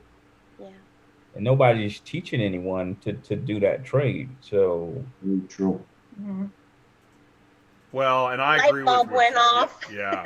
Well, because there used to be, when I started this channel, there was either it was just ending Auto Transport University, Car Hauling University.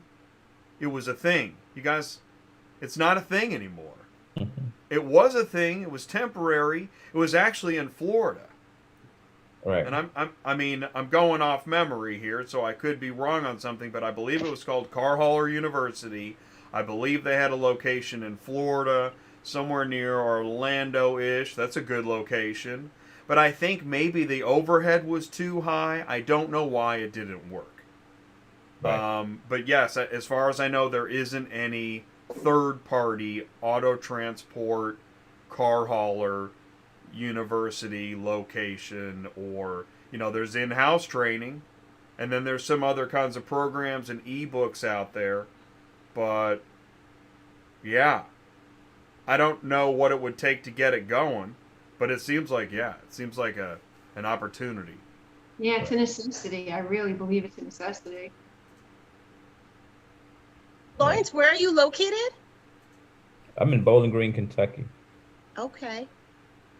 I'm Well, originally- I'm even interested in, I was even thinking, it just happened like maybe a week ago. I'm driving and and it's just on my main avenue. It's not even like on the highway.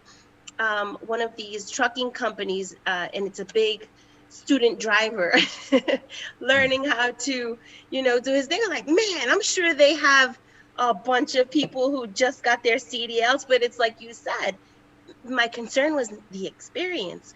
Right. What, you're now that's a liability. They're fresh out of the school, but if you have someone like you who might want to partner up and maybe do some type of training for someone like me who's looking for a quality driver but doesn't necessarily have that experience, but you'd be willing to train them, maybe that's something we might be able to consider, and maybe Right. you can come to the warm weather.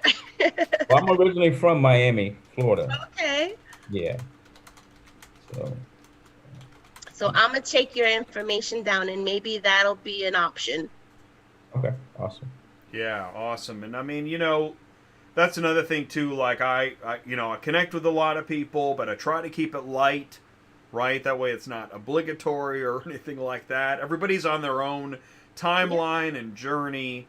And so I really appreciate you all taking the time, taking the, it's an experiment, but we're here, we're just talking like we would at a trade show. I always revert back to some of my favorite memories are at trade shows when there were a lot of moments I had no idea what I was doing, and I look back on that and I'm like, wow, that was such a great opportunity. So I look forward to Ty and I we talk about, man, if we could ever put together some kind of live show, that'd be great. Right. Because even where I work out of, the average driver there is 65 years old. Mm. So I'm like the youngest guy there. It's like they call it the country club because those guys been there 40 years. Yeah. 30 years. So I'm like the young buck. So they don't even hire off the street. So you can't come in. And Lawrence, you know what's fascinating about that? What you just shared, because a lot of those guys they won't network with me. Right. Yeah. Right. Yeah. Right. And I, that's okay, but that is information in itself. Right. Every time I hit a wall, I know that's information in itself. So. Add a little bit here. While we're on the subject, Shannon, I wanted to talk. Maybe Lionel could speak a little bit more from the insurance standpoint about what having a brand new driver does to the insurance rates. Because my understanding was having someone with a CDL with less experience is a pretty large impact to your rate. So can you kind of verify that or speak to that a little bit? Before Lionel says anything, can I add to one part here? Oh yeah, please, Lloyd. Yeah, Lloyd had something he was going to say. Lawrence, what you're talking about is a great idea, because that's one thing that the industry does need some kind of training. A couple of weeks ago, I posted an email to Jay, and Jay posted it in one of the YouTube events. But I saw a Stinger pull away from a green light, and the top car, the top deck rear position, rolls off the top right in the middle of the intersection and lands on the back of it. You go to these auctions and stuff, Manheim and Odessa's, and you watch some of these guys. They're tearing vehicles up just to load them and unload. Right. And the other side of the spectrum, when it comes to the insurance, there's so many claims and so many damages. So we're talking about the quality of the driver. Yeah, there's got to be that training. So you talk about these guys who've been in it for 30, 40 years. Okay, I'm 61. I had 2 trucks. I hauled high-end electronics, did a lot of auto trade shows back in the 90s. Had the household vans. I'd put Rolls Royces and Ferraris and Lamborghinis in those. But then I got out of it in the late 90s. But now then just here, last year, I've been asked to get back into it because, the service. It comes down to the service. But because there's so many claims out there due to the inexperience that we're talking about, that's on the other side of the spectrum when it comes to that insurance. These insurance companies are losing millions of dollars. They got to collect that loss somehow. So we all have to end up paying for it. And so the training that you're talking about, LouAnn, there's definitely a need for that training. I think one of the episodes with Brian, Jay asked, Brian, is it too easy to get into this industry? Nowadays it is. There's too many people trying to get into it thinking they're going to make that $90,000 a month. So the training is definitely needed. There's no doubt about that. Well, and we have a clickbait problem. I think every industry does, but there's just a lot of material out there that I don't know. Pass. Lionel. Yes, sir. Shannon wanted to talk to you about insurance. Something like that, right, Shannon? I'm going to help everybody with this here to give them the concept on the bottom line on age. Age is really not a reflection in retrospect to your CDL license. Age is just in retrospect to how long have you had your driver's license. Because if you guys remember or not, there are people who maintain auto hauling without a CDL license. So they don't penalize you for not having a driver's license. They penalize you for not having a driver's license, not by not having a CDL license. You get a 10% discount for having a CDL license, but there's no penalty for just if I drove for 15 years and I just decided to get my CDL. There's no penalty. The problem is that gap between the age of 18 and getting someone trained at the age of 21. You're losing people who have an interest in the industry itself, and you have to build there. And an easier concept is to bring somebody on as an intern. Go to the colleges. There are people who want to learn the logistics. Put them in the driver's side of the truck for a while. Let them teach them how to load cars. And I'm giving you guys this perspective. If a lot of people don't know me, that I've been in this business for a while. Not only do I do insurance, but you're talking to a truck driver, not just somebody who writes insurance policies. So the way to garnish a circumspective loyalty and also a circumspective organic growth, that's the best place to start. Because most of these guys, if you take them and you try to get them out of the truck driving schools, they're paying $15,000 for that. They can get in your truck, learn from the passenger seat for free, maybe a lunch every day or so. Train them from that aspect, give them a couple bucks to load the cars, and train them up. They need to do that anyway because you have to get the paperwork straight.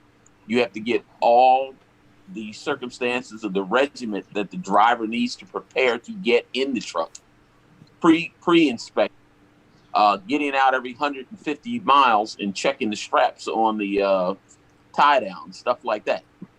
These are things that are lost because most of the guys or most of the people who get involved with this, they don't pay attention to the details. And that comes off again. Your reputation is everything. Better reputation equals higher pay per mile. That's the way you have to reference it. Better reputation, better CSA score. Your increase in reputation means it's a supply and demand thing. Your reputation will lead you to people calling you. And that's where the money is made. Once your phone starts ringing that way. And you have to work at like every day. If something does happen, we have Brian Riker who could come in, help negotiate that. Now, Brian, you may think that Brian might cost money, but it'll cost you more money in fines than it is to have Brian Riker on your team. Believe me. That's that's the thing. Is that I'm going to say the word democratizing, but this is not a political statement. Democratizing the information, it seems to be one of the things that I can help do. And so, because I've learned by what I've heard and seen and absorbed, is that it is just that. It's like the DOT FMCSA stack is stacked against you heavily, right? Because it doesn't take many mistakes to crank up that score, and now you got an insurance problem. And so, by having DOT compliance now every Wednesday, you don't have to hire Brian's company per se to get a couple pieces of information that could lead you down the path of a better safety score. So yeah, I love it. Why? Yeah. Higher profits. Higher profits. Yeah. So thank you for bringing that up, and Lionel, thank you for participating in that content and information and getting that stuff out. I love it. It's great. Yeah, thank you, Lionel. It is our pleasure from this perspective. And my boss keeps getting mad at me, and I'm going to embarrass her. I'm going to bring her on the show here, and then she's going to take over for me in a while. All right. Be on another show another show might come on, and you get where I get all my information from. I love it. Sounds good. Carlos? Yes, sir. You have anything you want to add? No, I'm just listening and Just good to go? absorbing. Yeah, okay. Yes, sir. That's cool. That's cool. Other than Catherine might, maybe Candy can help Catherine find a driver, because Candy's in Jacksonville. Good idea. And she knows a lot of drivers in Florida, so she may be able to help Catherine with that problem. That's a great idea. Catherine, why don't you send me an email, autotransportintel@gmail.com, and I'll put you in touch with Candy. Candy girl. Yeah. Candy. That's right. Candy Marr at, what is the, Seaport? Jacksport? Something, she has a couple names. Seaport, Yeah. Seaport Service, Jacksport. Anyways, yes, she's very connected. That's a great idea, Carlos. Bing. She's like the female Ty. She is connected. Yes, she is connected. That's a great idea. Okay, cool. It is 11:02 Central Time. And also, when Lionel says repetition is major important. Like before coming over here hauling these Corvettes, like, you know, hauling like regular SUVs, brand new SUVs, or even Corollas or something like that. When I go to a dealership now, being that you have those Corvettes, those high-end cars, the whole dealership comes out. You're like a rock star, you know, in the sense of, you know, the regular guy, you just come, I can build so many connections just off of transporting these cars to the dealerships, because they already know if you're hauling this, hey, you can haul all these cars that we got on our lot for us. It's who's this guy out here hauling $1 million worth of cars? Right. Right. It speaks for itself. In that situation, Lawrence, it sounds like this is why people build partnerships, because one person excels at one thing, another person excels at the other thing. Believe me, without Ty, I can't build this network without him. Right? So if you, Lawrence, if you find somebody that helps you build that business side while you've got all this hands-on expertise, that could be an incredible thing. Right.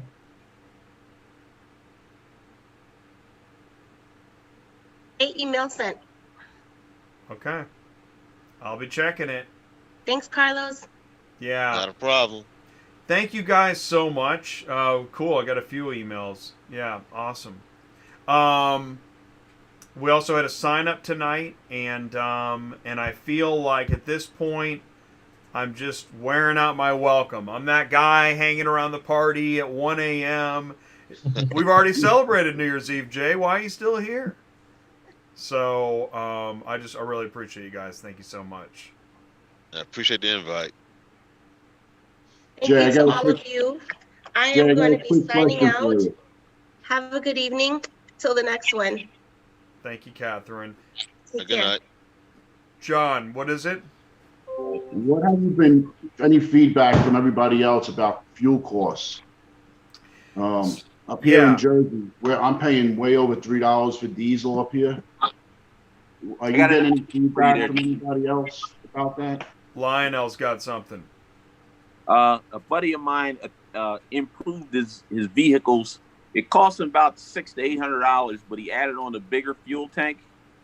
So you might be able to take one trip per week out of each truck. Maybe go down to some of the southern states just to fill up on fuel, because 60 to 70 cents a gallon cheaper that way, and you don't have to fill up on gas as often. Right. So you can instantaneously go from 32 miles on those pickup trucks automatically up to like 142 miles. Oh, excuse me, 142 gallons. Right. Right. So 'Cause I have two tanks in my truck also. Crunch time for the amount of money that's involved, but you'll get your money back from putting that thing on there real fast, based on what they're charging for fuel over in Jersey. You said you're Jersey and New York? Yeah. Oh, I can't imagine what you're paying for diesel up that way. They're killing us. Yeah, you got to get it back every way you can. So if you can schedule a longer, put those on, schedule a longer trip. I don't even think you got to go down as far as Northern Virginia to get a decent rate. And I'm sure it's stuff running in that lane. Yeah. Between the fuel and the tolls, they're killing the bottom line, killing it. Yeah, it's hard, and you got to try to get back everything that you possibly can with this to drive it. Yeah. I appreciate you chiming in. I mentioned that to Brian, and I think we were also going to talk about that a little, but thank you, because I'm not in a truck, I'm not on the road, I'm not personally seeing that, and so I don't feel like I can properly chime in. Yeah, I have a 98-gallon auxiliary fuel tank on my truck. Without that tank, I'll be stuck like they are, because I buy fuel in North Carolina. I can run 2 or 3 states and then almost come back. Wow. Off of cheaper fuel. Wow, that's great.